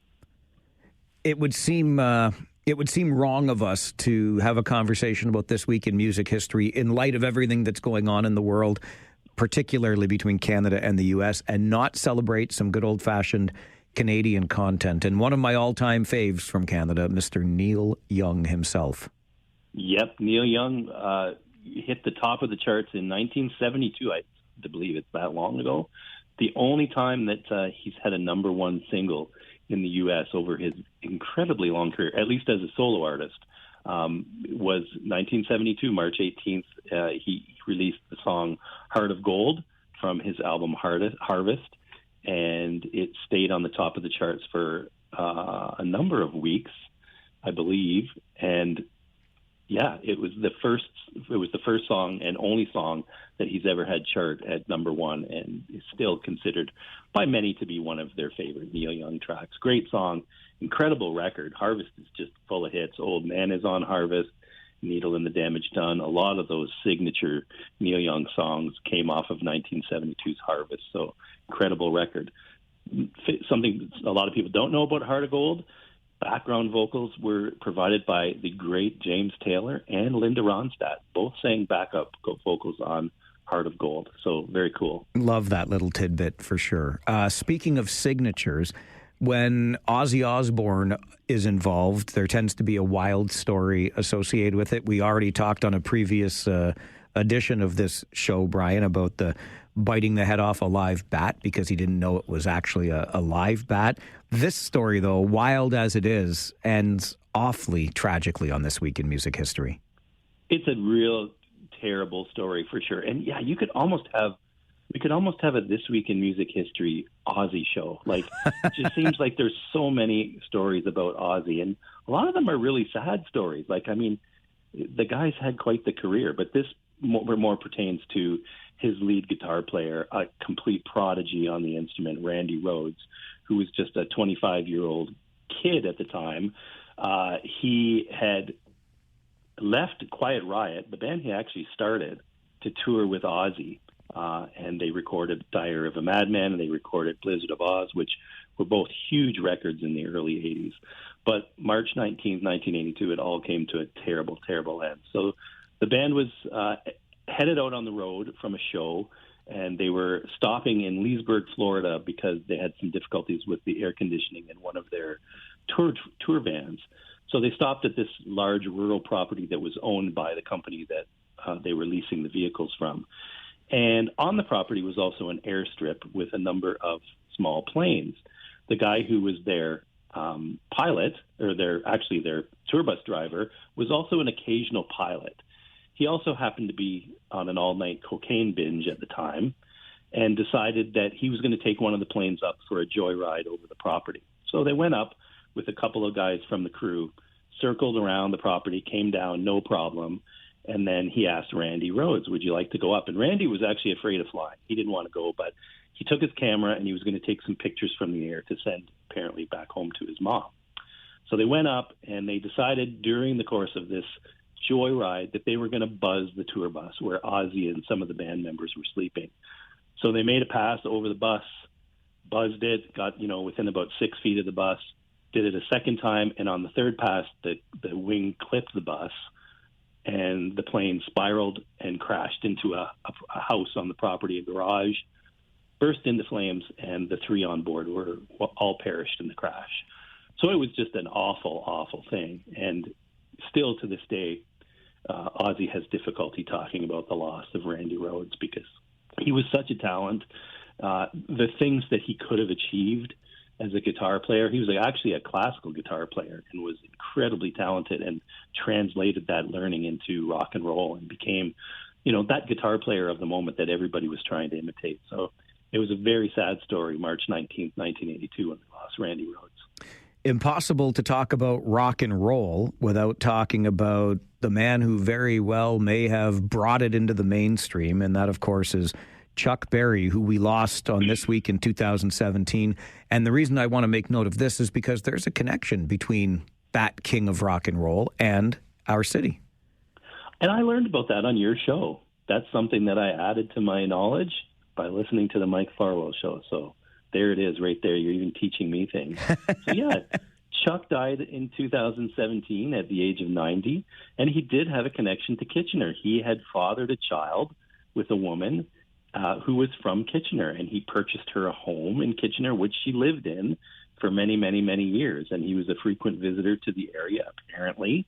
I know he played shows here locally. He played definitely at Lulu's on a couple of occasions back in the day. So, yeah, Chuck Berry has a connection to our very own community of Kitchener. And, we lost him a few years ago at age 90, which was definitely a big loss. He was a pioneer. Chuck, a lot of people, will say Chuck was maybe the king of rock and roll. But I know Little Richard has also laid claim to that title. Of course, Elvis has and other artists, but he was definitely up there. He was a pioneer. So there you go. Our Kitchener connection to Chuck Berry is alive and well. Absolutely love it. And we can thank Chuck Howitt, the former reporter with the Waterloo Region Record, who brought that story to our attention. We had a great conversation about it on the show. And we love looking back at music history because a lot of people that listen to talk radio today were classic rock listeners yesterday. And that's kind of the way the evolution works in this business. Always good to hear from you on Monday mornings, Brian. Thanks for being a part of this. It's my pleasure. Look forward to talking to you next Monday. Same. Bye-bye. Thanks, Mike. Brian Allison is our musicologist who joins us every Monday morning at 11 for This Week in Music History. I encourage you to check out his Facebook page by that same name, This Week in Music History, and you'll get the tidbits that you hear us talking about and so much more. And who doesn't like a little bit of a break from the heavier news and some good news? It's not a fight. There's no fighting on This Week in Music History Facebook page. It's just that. This Week in Music History, which we also do every Monday morning at 11 here on the Mike Farwell Show, 570 News Radio and Rogers TV. Just ahead of an update in the 570 News Center and a reminder that we hear you, we get it, and we're right there with you. It's a lot, right? Tariffs and Donald Trump and all of the associated nonsense. So tomorrow on this show, we are both Trump and tariff free. Those two words, or the name and the word, Trump and tariff, will be treated on this show like the hockey team that shall not be named. Any mention of them will result in your immediate banishment from the program. Tomorrow is a Trump and tariff-free Tuesday here on the show. It's a full 4 hours of palate cleansing because we get it. It's a lot. And goodness gracious, we could all use a little break from it. So 4 hours of Trump and tariff-free talk radio tomorrow from 9 until 1 right here. I'm going to get you now to the 570 News Center for the aforementioned update. And then, Trump and tariffs may come up in the next 30 minutes. Mark Carney is almost certainly coming up, but I really don't know because David Drewe did not send me a single note, which means he's off the leash. Drew's views coming up here on the Mike Farwell Show, 570 News Radio and Rogers TV. Has anybody heard from Crazy Dave? Has anybody heard from Crazy Dave? Has anybody heard from Crazy Dave? I haven't seen hide nor shaggy head of that boy in 4 years. But you'd know him if you met him. Played harmonica like the cat lost his balls. Yep, Crazy Dave. Had a toothy smile as big as my hand. Always chewed on a toothpick or a long blade of grass, drank from the bottle, rolled the worst cigarettes, was impervious to insect bites. It's one of the best damn tree-planting highballers east of Prince George. That is our man, David Drewe, owner, negotiating change, government relations, stakeholder engagement strategies, joins us every Monday morning, 11:30 for Drewe's Views. Good morning to you, sir. Good morning. I have a request for Fridays. I'll request. Okay. I better write it down or I'll forget. The Lion Sleeps Tonight. We just played it. By the Nylons. You don't want the one by the Toga. I knew it. Well, that's just it. I always, like a lot of these songs you're talking about, there's just so many brilliant covers of them. And the Nylons do a brilliant a cappella version. They do a good, you're right. I agree. Was I right? It was 3 Men and a Baby, wasn't it? Does that register with you? I honestly don't. I think. I tried to find it on the interwebs, but, they can sometimes let you down. Okay. We will mark it down, the Nylons for David Drewe, on our All Request Friday. You can request songs on our All Request Friday, too. You don't have to be in studio. You can just shoot me an email, mike@570news.com. And I have something else, too, eh? You do? Yeah. What do Trump, tariffs, and the team that shall not be named have in common? None of them will be named on this show tomorrow. What else? They all suck? What else? Let me go there. Okay. T is for Trump. T is for tariffs. T is for toilet seat. Oh, very well. Bravo to you, sir. Bravo to you. I'm driving. My mind just goes weird places. Okay. I mentioned before that update with Matt Hutchison that I have not a single note, not even a letter was typed to me, like one single character typed to me ahead of your appearance today. So let me start this way, David Drewe, on Drewe's Views. When I say carbon tax, you say... I'm tired of that. No, like, the surrealness is that Pierre Poilievre is now talking about canceling the large emitter tax as well. And that makes me grouchy because I was planning on coming in here and talking about the Liberals bragging about killing the consumer carbon tax. And it's like, we stopped beating our wives. It was like that kind of, we have put this carbon tax on you. You've hated it for years, and now we're bragging about getting rid of it. And I'm just like, oh my gosh, all of this about 12% of the emissions cut plans? Like, I could totally understand where Mark Carney's at. Cut the stuff that people hate and, find a more expensive way to do it. It will be more expensive, but you know what? We don't always go the cheapest way. I think I used the example on the air before about, the cheapest way for me to probably get the milk would be to drive to the farm and suck a cow's teat. But I'm willing to pay for the convenience of going to my convenience store or a grocery store. It doesn't have to be a carbon tax. It doesn't have to be the most efficient way of fighting things if that way is so unpalatable to consumers. So I was really just grouchy at all of that. And then Pierre Poilievre comes out and he just, he's like, no, you think that's stupid? Hold my drink.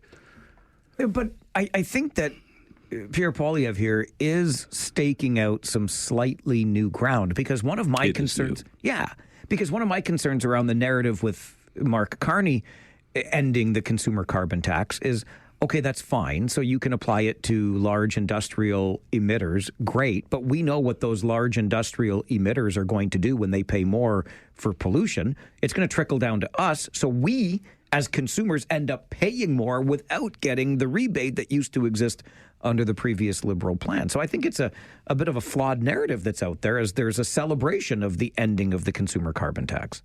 Well... Oh my gosh, we're going back over to what the rebate covers.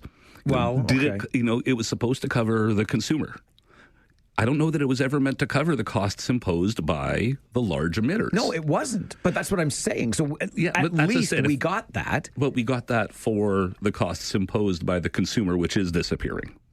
Yes. So you know what I mean? Like, but when the emitter gets when the big industrial emitter gets dinged more, then it's going to trickle down. Oh, okay, that's where we're confused with each other because honestly, I'm not sure how much more you can wring out of the big emitters. Okay, that's my understanding of why they didn't just go this way when it seems to make so much sense to just kill the thing that everybody hates, make it invisible onto the largest, and nobody ever knows where it comes from. So, but no, my understanding is the marginal cost to do it, be even more stringent somehow on the large emitters, that's where it gets really expensive in terms of jobs and investment disappearing, not necessarily arriving. Gotcha. So you're cranky, though, with Pierre Poilievre for canceling this side of it or promising to. Why? It's stupid. To put it bluntly. Okay, well, I believe that we have to do something about climate change because I believe it's real. I don't believe we have to do that because we are going to solve climate change. I believe we are farting in the wind. We are set bud. We're bloody wealthy. We have a moral obligation to be a leader in the world-saving efforts that are needed because we can't expect Zambia to do it. We have a moral obligation as a privileged people to fight climate change and be a leader in that. Now, does that mean we have to focus on our local emissions reductions? I'd be very open to the idea of throwing huge monies into research and accelerating the deployment of world-saving technologies. Carbon capture and storage works. It is a proven technology. It's too expensive. The first car that was ever made, it was too expensive too. But then we found a way to do it better and cheaper. That's what we need to do with a lot of this stuff. Yeah, do we need to change consumer behaviors? Yes. Was the carbon tax the way to do that? Apparently not. So now he's going after the big emitters, which was part of the plan that was working. And that's where you start getting into this Banana Republic stuff about what do we invest in for the next 10 years? Because these things that should be very, very long-term decisions are now up for debate every election. And how do we plan for investment without knowing what is going on? How do you feel about Mark Carney, the unelected prime minister in France today and through the UK this week? When we were talking about it last week or the week before, I was saying, he had some interesting choices. What was he going to do? He went with a Trudeau cabinet, so to say. It's mostly Trudeau holdovers. And then he's flying around and he is going to look good. This is straight out of the West Wing, how his first few days have been going. He sits down and he signs an executive order with his cabinet around the table. That was so Trumpian. But you know who actually I remember doing first that in Canada? It was Jason Kenney canceling a carbon tax after he first became Premier of Alberta. And all the people who were applauding Carney for being decisive at that point were saying, that's now how a parliamentary democracy works. You can't do it that way, Mr. Kenney. And it's the exact same issue. It's not like, but now we're on the other side of the issue. It's like, no, we're still on the same side of the issue. It's just a different person signing it. Chrystia Freeland still in that Carney cabinet, Karina Gould not. But even though there are Trudeau leftovers or holdovers, as you said, it is a leaner cabinet, which I think is appealing to many. Yes. Honestly, I got to say, in a lot of ways, I'm really, really impressed with what Mark Carney has been saying and doing. He is coming across to me not just like a liberal of the era that I used to be able to vote for, but a politician of the era when we used to respect politicians. And I've got to tell you, if he can now just convince me that he is going to follow through in the way that he is promising, he's got my vote. Whoa. Yes, I am saying that. Now, this is all very soft and amorphous so far, so there's many a slip twixt cup and lip. There's a lot of ways where I could be just reading into how he's going to be doing something, but I gotta say, he is saying that he's going to try and get spending under control. He's going to focus on the budget. He's not going to be distracted by the social issues that used to create the woke wars. He is focused on, and, he doesn't talk about school lunches. He doesn't talk about all these things that are in the provincial. Now, would anybody right now in the face of Trump? I don't know. It makes it, rally around the flag makes it really easy for somebody like me to look at a prime minister and to go, they're doing the right things. So does the statement from Pierre Poilievre today about canceling the carbon tax on industrial emitters suggest to you that the Conservatives are maybe a wee bit desperate right now as they try to stake out new ground? See, remember a couple of weeks ago when I was mocking the media for, is it a pivot? Is it not a pivot? And now here we are. It's like, nope, it wasn't a pivot. It wasn't a pivot. I can't. I do not know where this comes from. Is this just the desire to save Axe the tax as a meaningful slogan? And I honest to gosh think it could be that simple.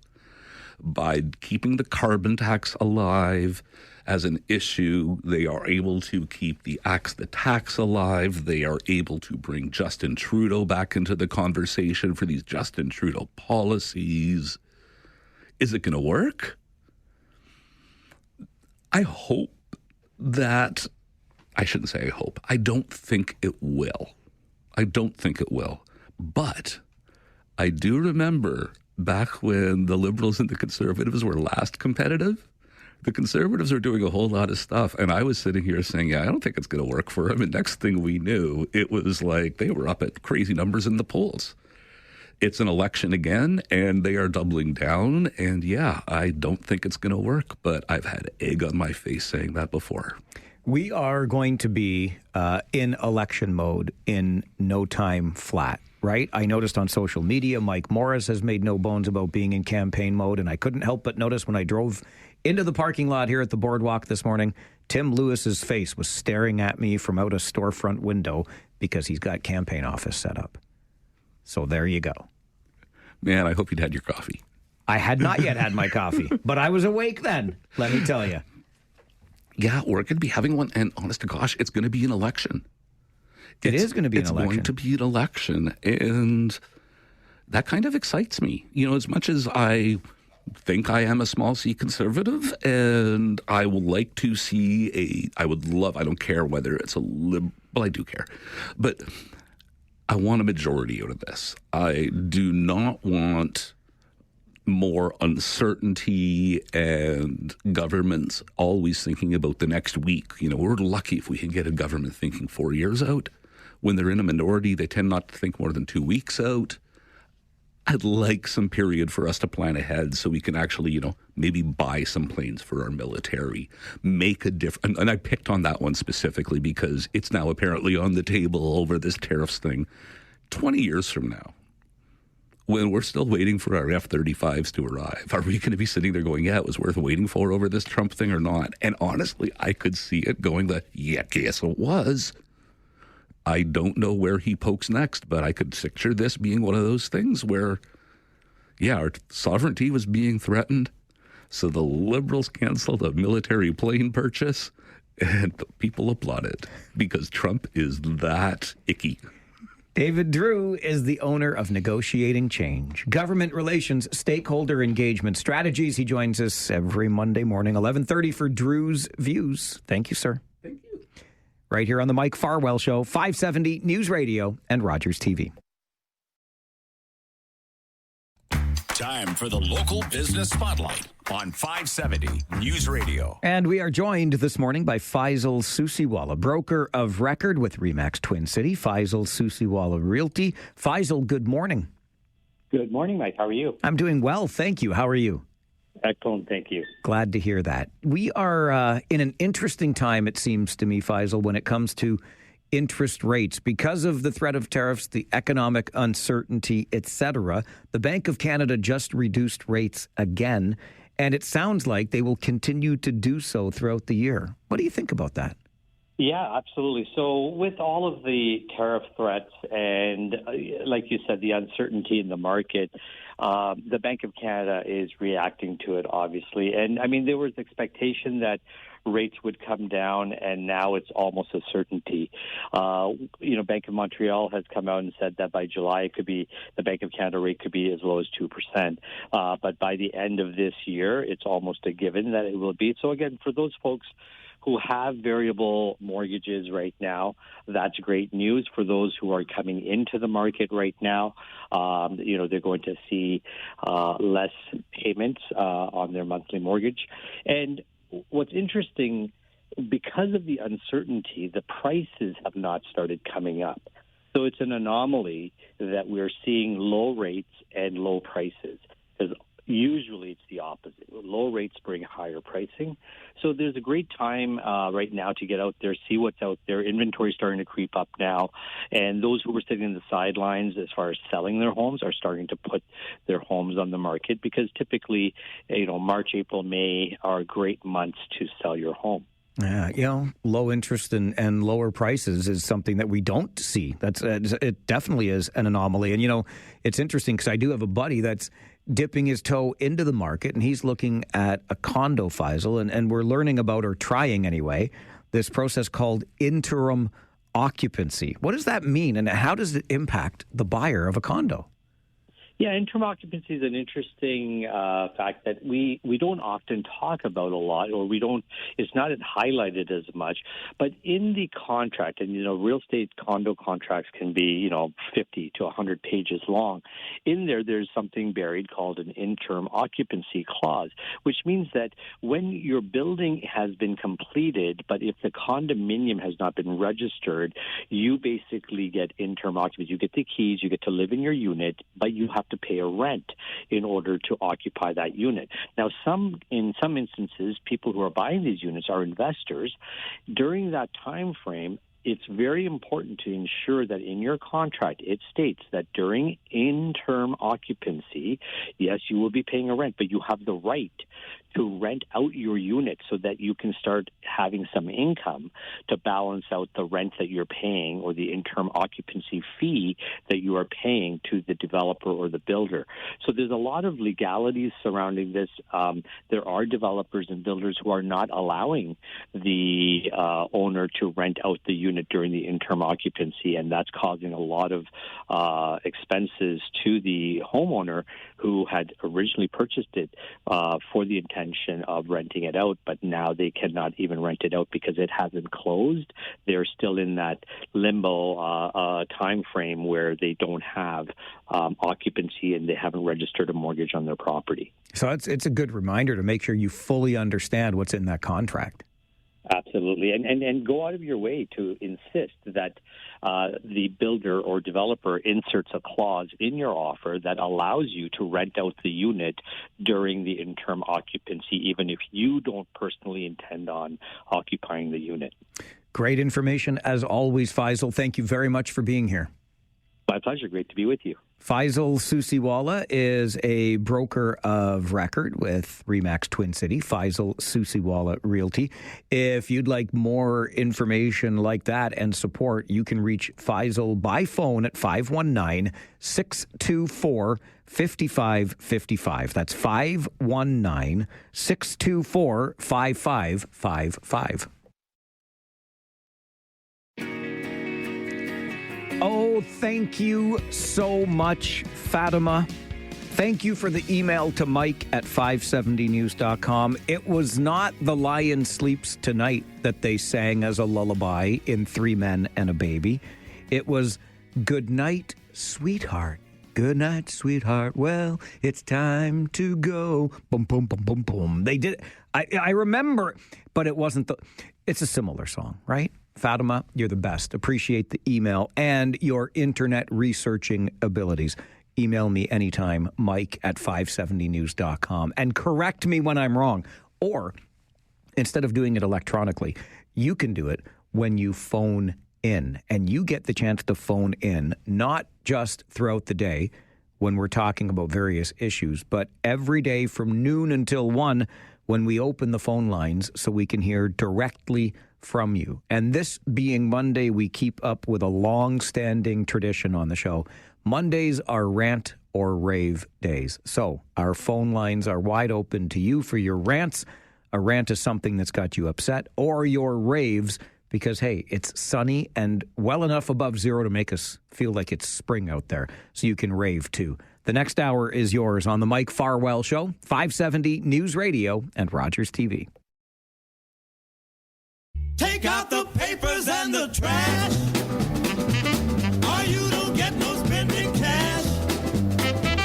If you don't scrub that kitchen floor, you ain't gonna rock and roll no more. Yakety yak. Don't talk back. Just finish cleaning up your room. Let's see that dust fly with that broom. Get all that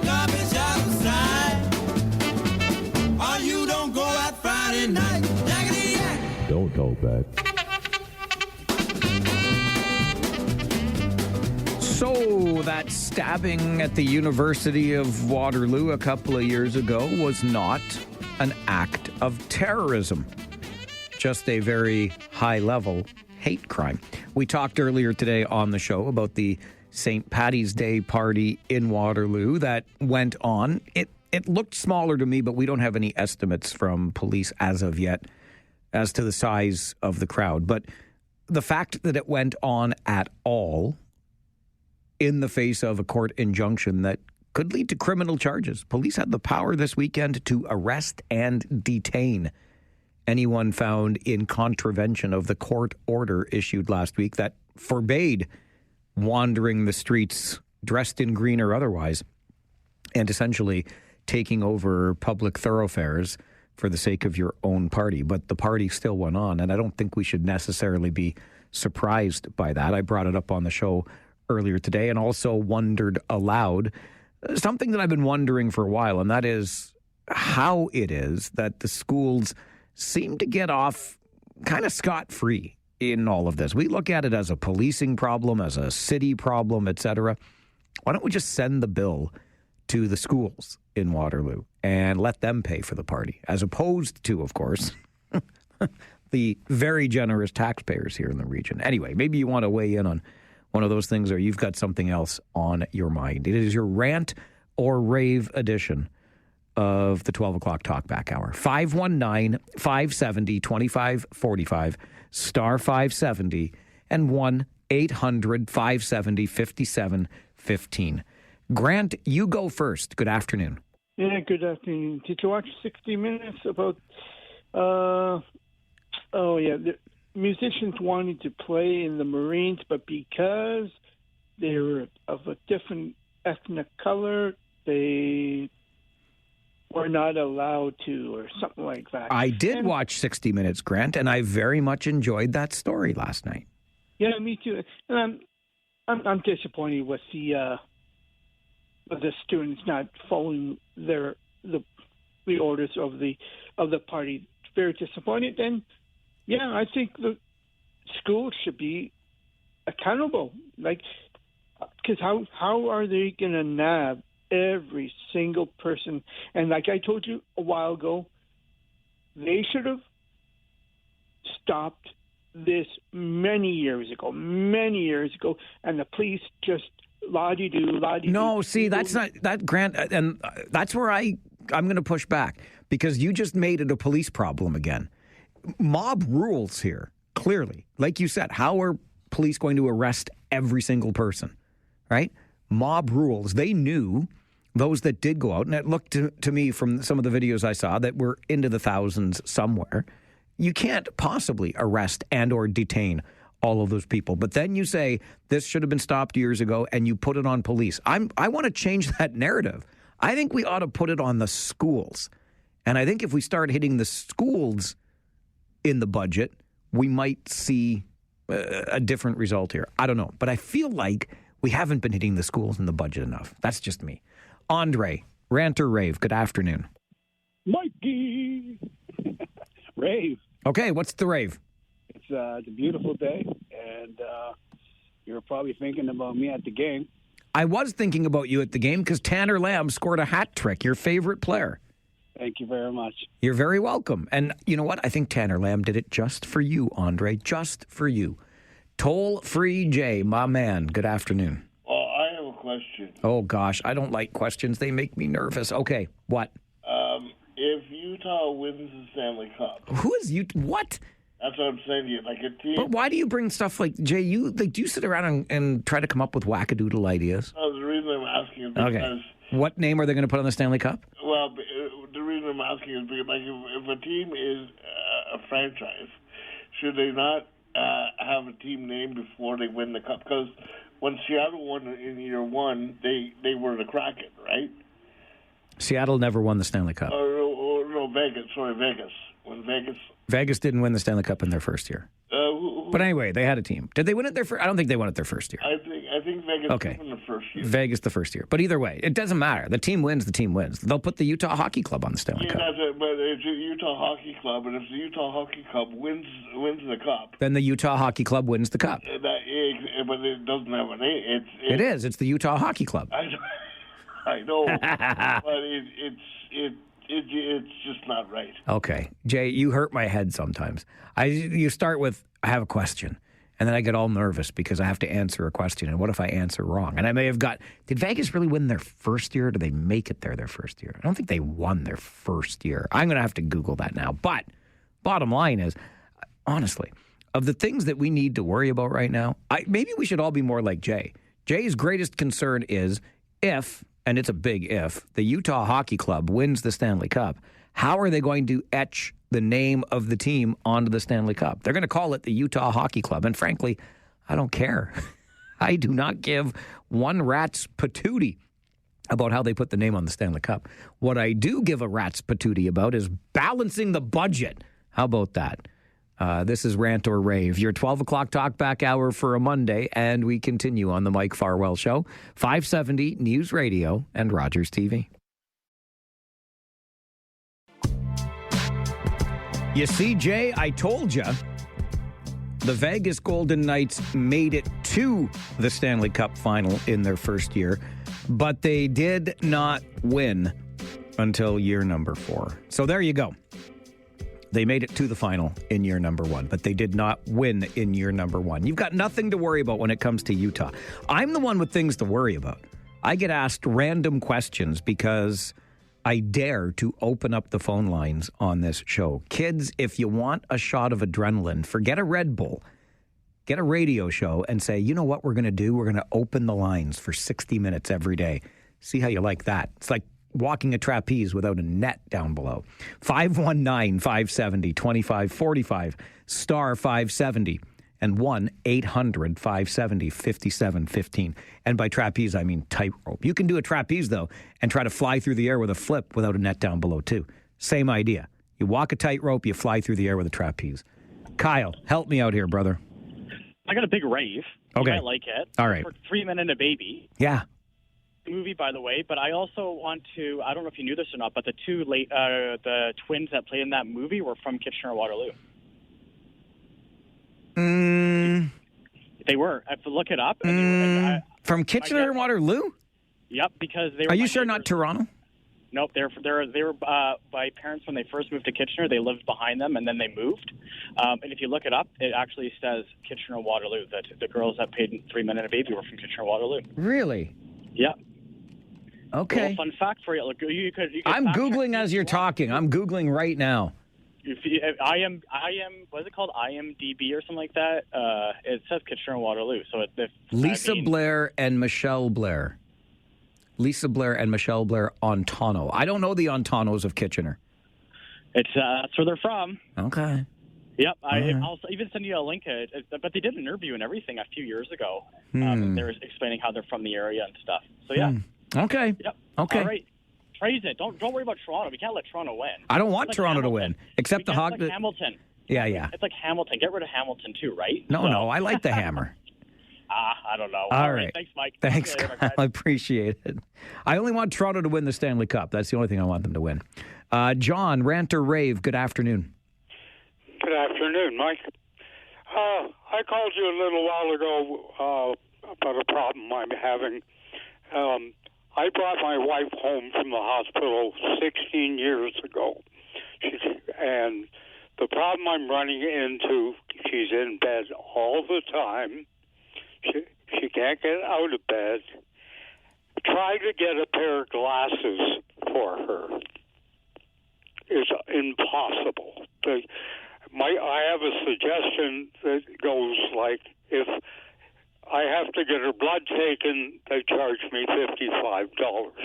Why doesn't the university that sends their trucks to the homes send the trucks to private homes and charge them for coming and looking at my wife's eyes? I can't get anybody to come and look at her eyes and upgrade her glasses.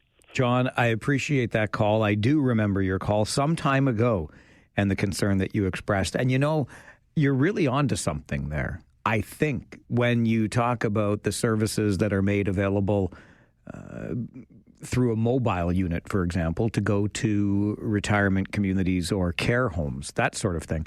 And there has been, anyway, conversation around improving the level of care to allow more people in this province to age in place, to stay at home without having to go elsewhere. Why wouldn't we incorporate something like that into our healthcare system overall? Perhaps because the healthcare system overall is in some kind of state right now, isn't it? But, John, I feel for you. My heart breaks. And maybe, just maybe, if anybody listening is in our optometrists community, they could help a fella out. And maybe, I don't know, do optometrists make house calls? Apparently not, according to John. But this does seem to be like a gap that we might be able to close together here. Tom, good afternoon. You're on the Talkback Hour. Good afternoon, Mike. I was just listening to Mr. Poilievre's little press conference after Mark Carney was sworn in as Prime Minister, and I found something he said was kind of funny, and I just and he said, I'm trying to paraphrase, but he said something about if he thinks minor surgery is going to change people's mind, and this is from a guy who hired a professional makeover consultant, got rid of his glasses, and did something else. I was like, well, that's kind of rich for him to say it's about a minor surgery. So anyhow, it's going to be a very interesting political race now. Thank you, Tom. Appreciate the call. It absolutely is going to be an interesting political race, isn't it? If you were listening in the last half hour when David Drewe was here, who comes in every Monday morning with Drewe's Views, and he described himself as a small C conservative. David has a fairly lengthy professional history working as a staffer for the Conservative Party of Canada. He knows the ins and outs of Parliament Hill when he was there working on behalf of Conservative MPs. And David Drewe told us in the last 30 minutes that right now it's a pretty high-level picture that we're getting, but Mark Carney has his vote.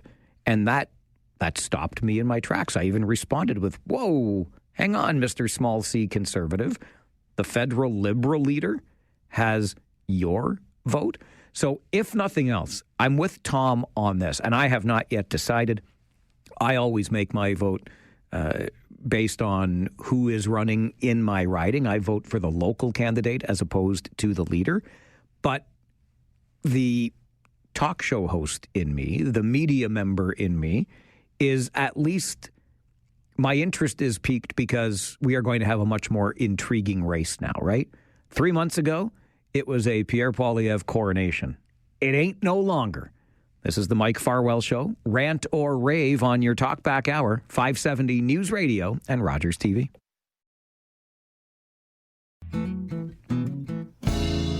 Right back to the phones we go on a busy Monday. Talkback Hour, rant or rave. Chris, good afternoon.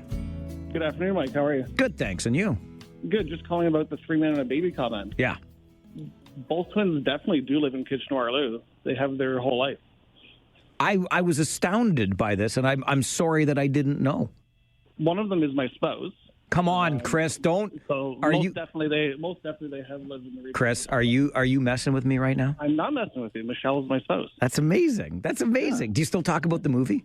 Yes. Of course. Yes. Did she hear me get it wrong? What song she was sung as a lullaby earlier today? I'm so embarrassed for that, too. No, I did record and send it to her, though. Oh, Chris, you're killing me.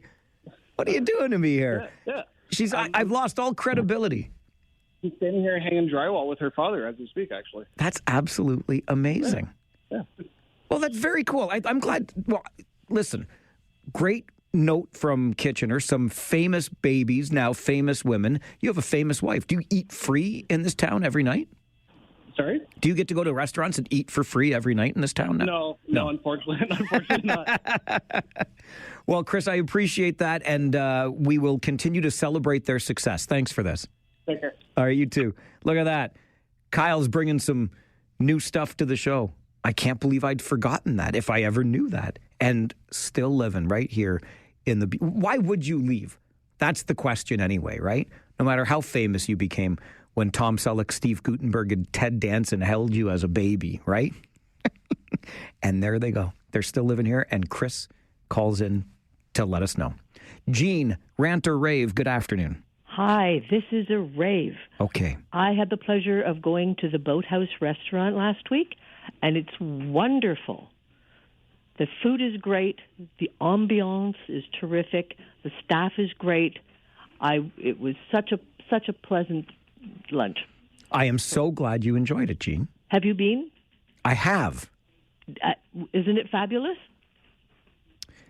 Oh, okay. My experience was not quite the same. The same. Okay. But listen, it looks wonderful. I'm so glad that it's there, and I think it was a missing piece in our downtown. Well, you got to go. It's bright. It's airy. It's just lovely. It's just lovely. As the weather gets better, when they open up those doors and get out onto that patio, yes, sir, Bob. You betcha. Absolutely. Okay. All right, just Jean. wanted to give a shout out. I'm glad you did. Thank you for that. And truly, we have been waiting some time for this return, a key part of our downtown, right? The music that we can celebrate there, the food and beverage that we can enjoy there. Let's keep it up. Gene, thanks for that shout out. Phil, rant or rave, over to you. Rant, Mike. Okay, Philip. I'll make it fast because I know you're going to news. Carney's been prime minister for 72 hours. And it's come to my attention that the F. Carney flags are available already. Come on. And I'm not going to dignify where you can buy them. I'm shaking my head. Can these people not do something more positive, like go donate blood or something? But it's crazy. All right, Phil, thanks for the call. Don't make an F. Carney flag. Go donate blood. The funny thing is, Phil, I think people will continue to do what they can for $1 or $2, and it's likely that they'll sell a few flags. Just my thought on that. Rant or rave, your 12 o'clock talkback hour for a Monday continues on the Mike Farwell Show, 570 News Radio and Rogers TV.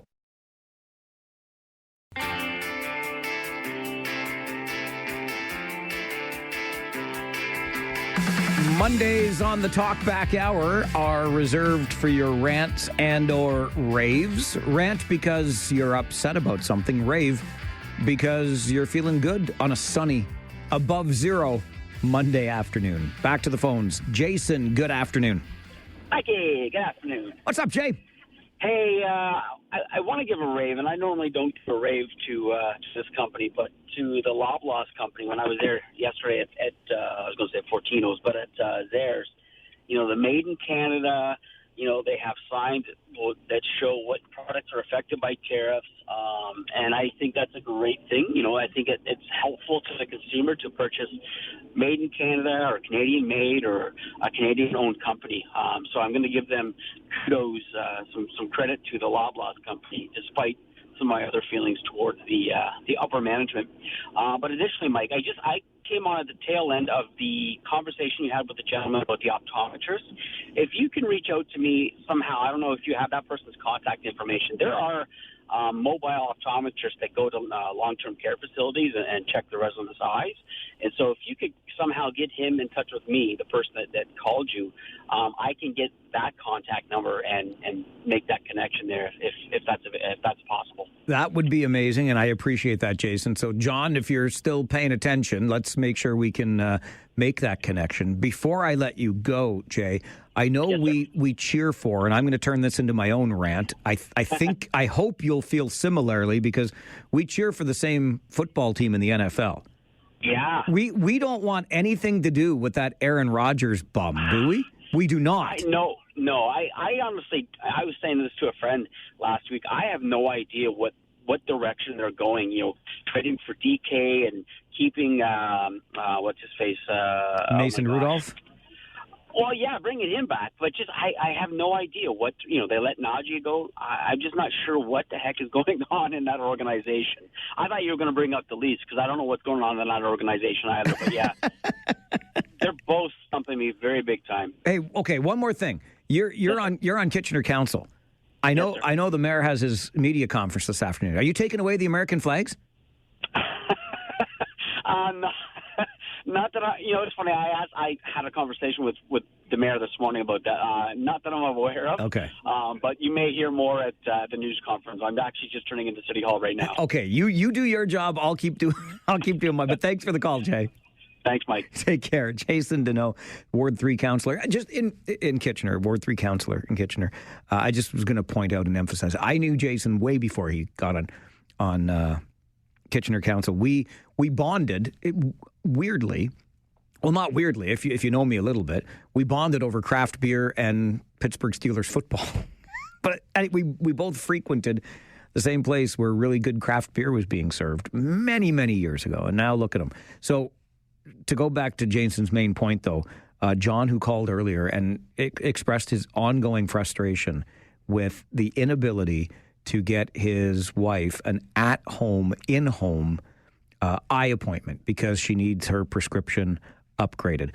John, my good friend, I hope you're still listening. If you are, please get in touch with us again, and we will put you in touch with Jason and see if we can't make that connection to one of those mobile optometry units, because that's what we do on this show, okay? We get stuff done. That's what we do. Sharon, good afternoon. Hi, Mike. How are you? Hi, Sharon. I'm fine. How are you?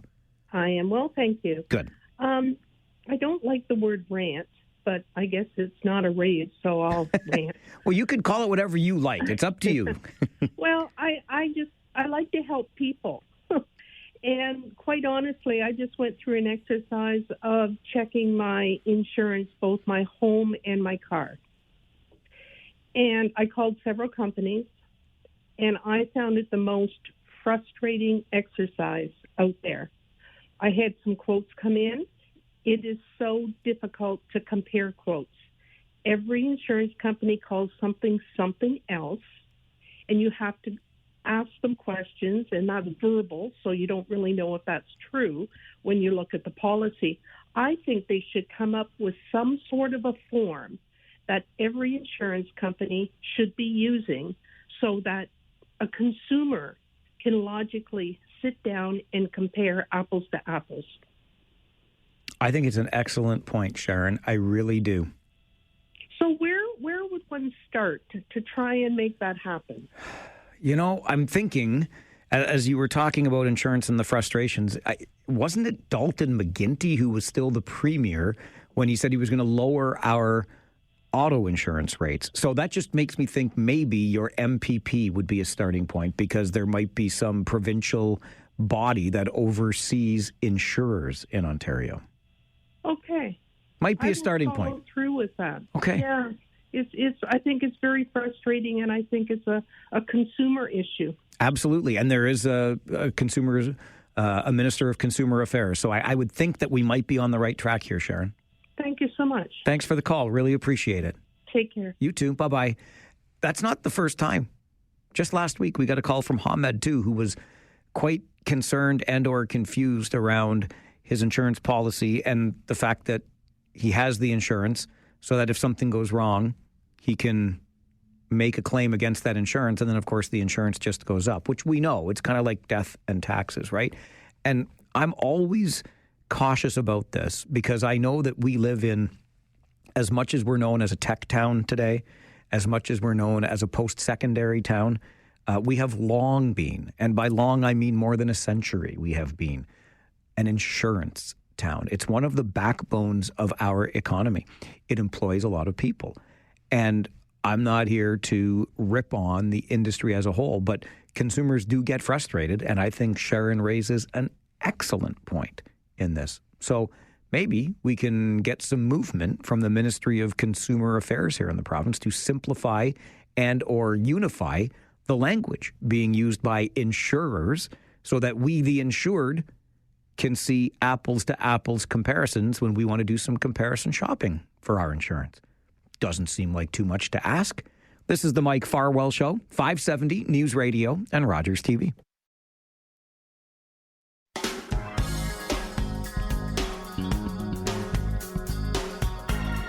The Talkback Hour is your chance to have your say. And on Mondays, we make it the rant or rave edition of the Talkback Hour. Rant because something's got you upset. Rave because you're happy. Back to the phones we go. Dallas, good afternoon.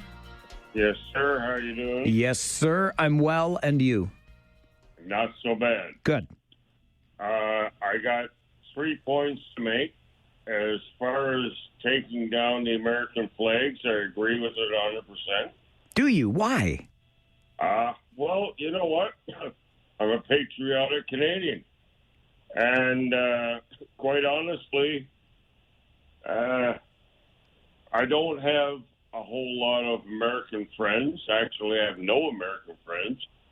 I went to the United States of America over the course of the last 10 years, maybe 3 times, and it just really did nothing for me. So it is what it is. And I'll leave that at that. Okay.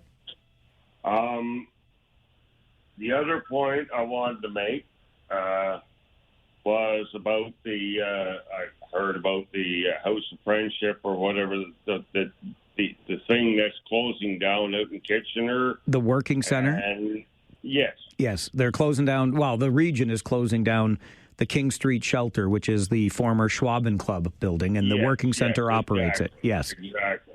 Well, all I want to say is that I'm sitting here in a 3-bedroom townhouse with 3 bedrooms available, and if the region needs some place to house some people, I'll gladly take them on. Okay, if you've got 3 bedrooms, and where are you going to sleep if you rent out all 3? Well, I'm sleeping on the couch at the moment. All right, Dallas, from your lips to the region's ears, 3 bedrooms available in Dallas's place. Well, that's it. You know, like in the atmosphere we're living in these days, everybody's going to do what everybody has to do. Well, and, it's an idea that's I have no problem opening my door to anybody that needs a room. All right, good to know. Fair enough. All right, Dallas. Thanks for your time. Thank you for yours. Appreciate it. It's an idea that's been brought up on many an occasion before this, but it's the first time I've heard it brought up this way from somebody with the space that says, I'm willing to take on somebody that needs the space. Oftentimes, we've heard this idea raised by those who are pro-encampment, saying we have to have some place for people to stay, allow them to be on the corner of Weber and Victoria, for example, in a tent community, and we'll make accommodations for that. And many people opposed to that have said to those making the decisions, why don't you just let them come and be in your backyard instead? Dallas says, come on in. I got 3 bedrooms in my townhouse right now. And the other point about the American flag, I am curious about. Now, we just talked to Jason Deneau, a city councillor in Kitchener, moments ago, because I was curious about this update that's coming this afternoon at 1 o'clock from Kitchener Mayor Barry Verbanovic about our city's response to the tariffs, and if it might include what Mississauga has just done, right? Mayor there, Carolyn Parrish, is removing American flags from in front of City Hall, sports arenas, etc. And I find it an interesting choice, to say the very least. I don't know. I don't agree with booing the anthem. I don't know that taking it. I get that it makes us feel good in the moment. I don't know necessarily what, if anything, it accomplishes. But I guess if there's a nation next door that's threatening to take you over, you might not be too proud to fly their flag. I suppose that's the thinking there anyway. Sue, good afternoon. And a good, wonderful sunny afternoon. Oh, it's beautiful. Well, I was in the midst of doing my dishes, and the advertisements on television about quick fixes. You know, you have your grease in your pan, and then you just squirt with the stuff, and then you wash it, and then it goes down the drain. Because it's not a quick fix, because then you have to call the plumber to fix the drain that's accumulated with all this excess grease. So for anybody that's out there just moving in and don't know about grease, let it sit in the pan and let it coagulate, and then you take your paper towel and clean it out. And by the way, let your dishes soak while you're having your breakfast or meal and that. And then you come back, and then a lot of the residue is lifted off. So, but when it comes to the pan with the grease, please let it coagulate first before you put it in the water or you squirt to try to remove it. It's just like the fast drivers on the potholey, washboardy places they go into to go explore the wilderness. You can't drive that fast. If you hit washboard road, you go right off. I don't care if you have four-wheel drive. You know what, Sue? I hear where you're coming from. I was about to say that your advice belongs in an issue of good housekeeping, but it sounds like it also belongs in an issue of popular mechanics. The only problem I had when I let the dishes soak is that I let them soak for days on end. Those were my bachelor days. But good advice there from Sue when it comes to not only maintaining a tidy home, but making sure you keep the plumbing clean, if you know what I mean. This is the Mike Farwell Show, 570 News Radio and Rogers TV.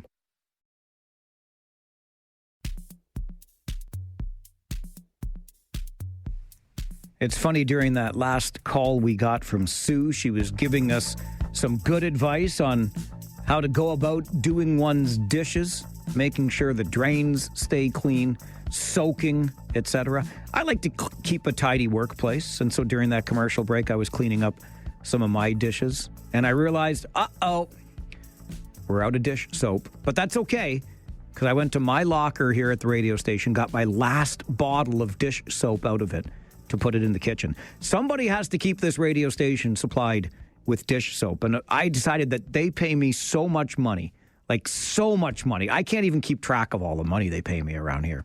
So I take it upon myself to buy the dish soap for my coworkers so we can all keep a clean workplace. I hope that makes Sue happy. I might let my dishes soak in the sink here sometime and see how it goes over with my coworkers. Anyway, I got to go buy more dish soap. That's the short part of this story. Back to the phones. Doug, good afternoon. Hi, Mike. It's Doug Keeler. How are you? Dougie, I'm good, my friend. How are you? Happy St. Patty's Day. And to you, sir.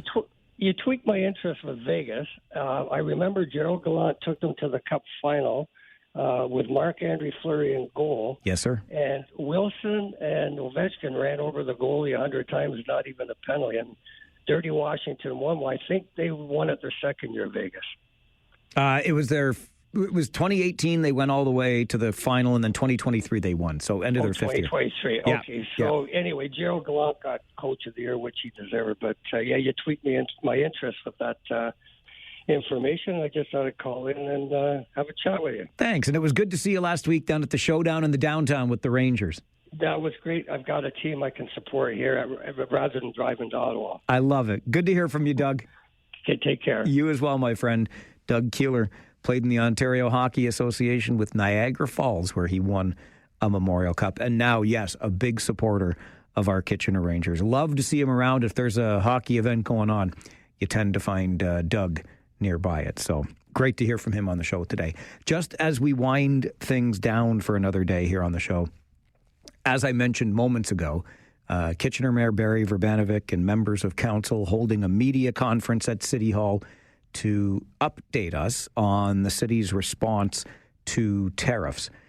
We've been hearing a lot about tariffs. We hear a lot from and about Donald Trump, and it can get exhausting. You've expressed this to me, and if you're anything like me, and I think you are, because people who listen to shows like this tend to be engaged, so you were probably watching your weekend news on TV, reading your weekend newspapers, listening to 570 News Radio, and hearing more and more and more about tariffs and Donald Trump.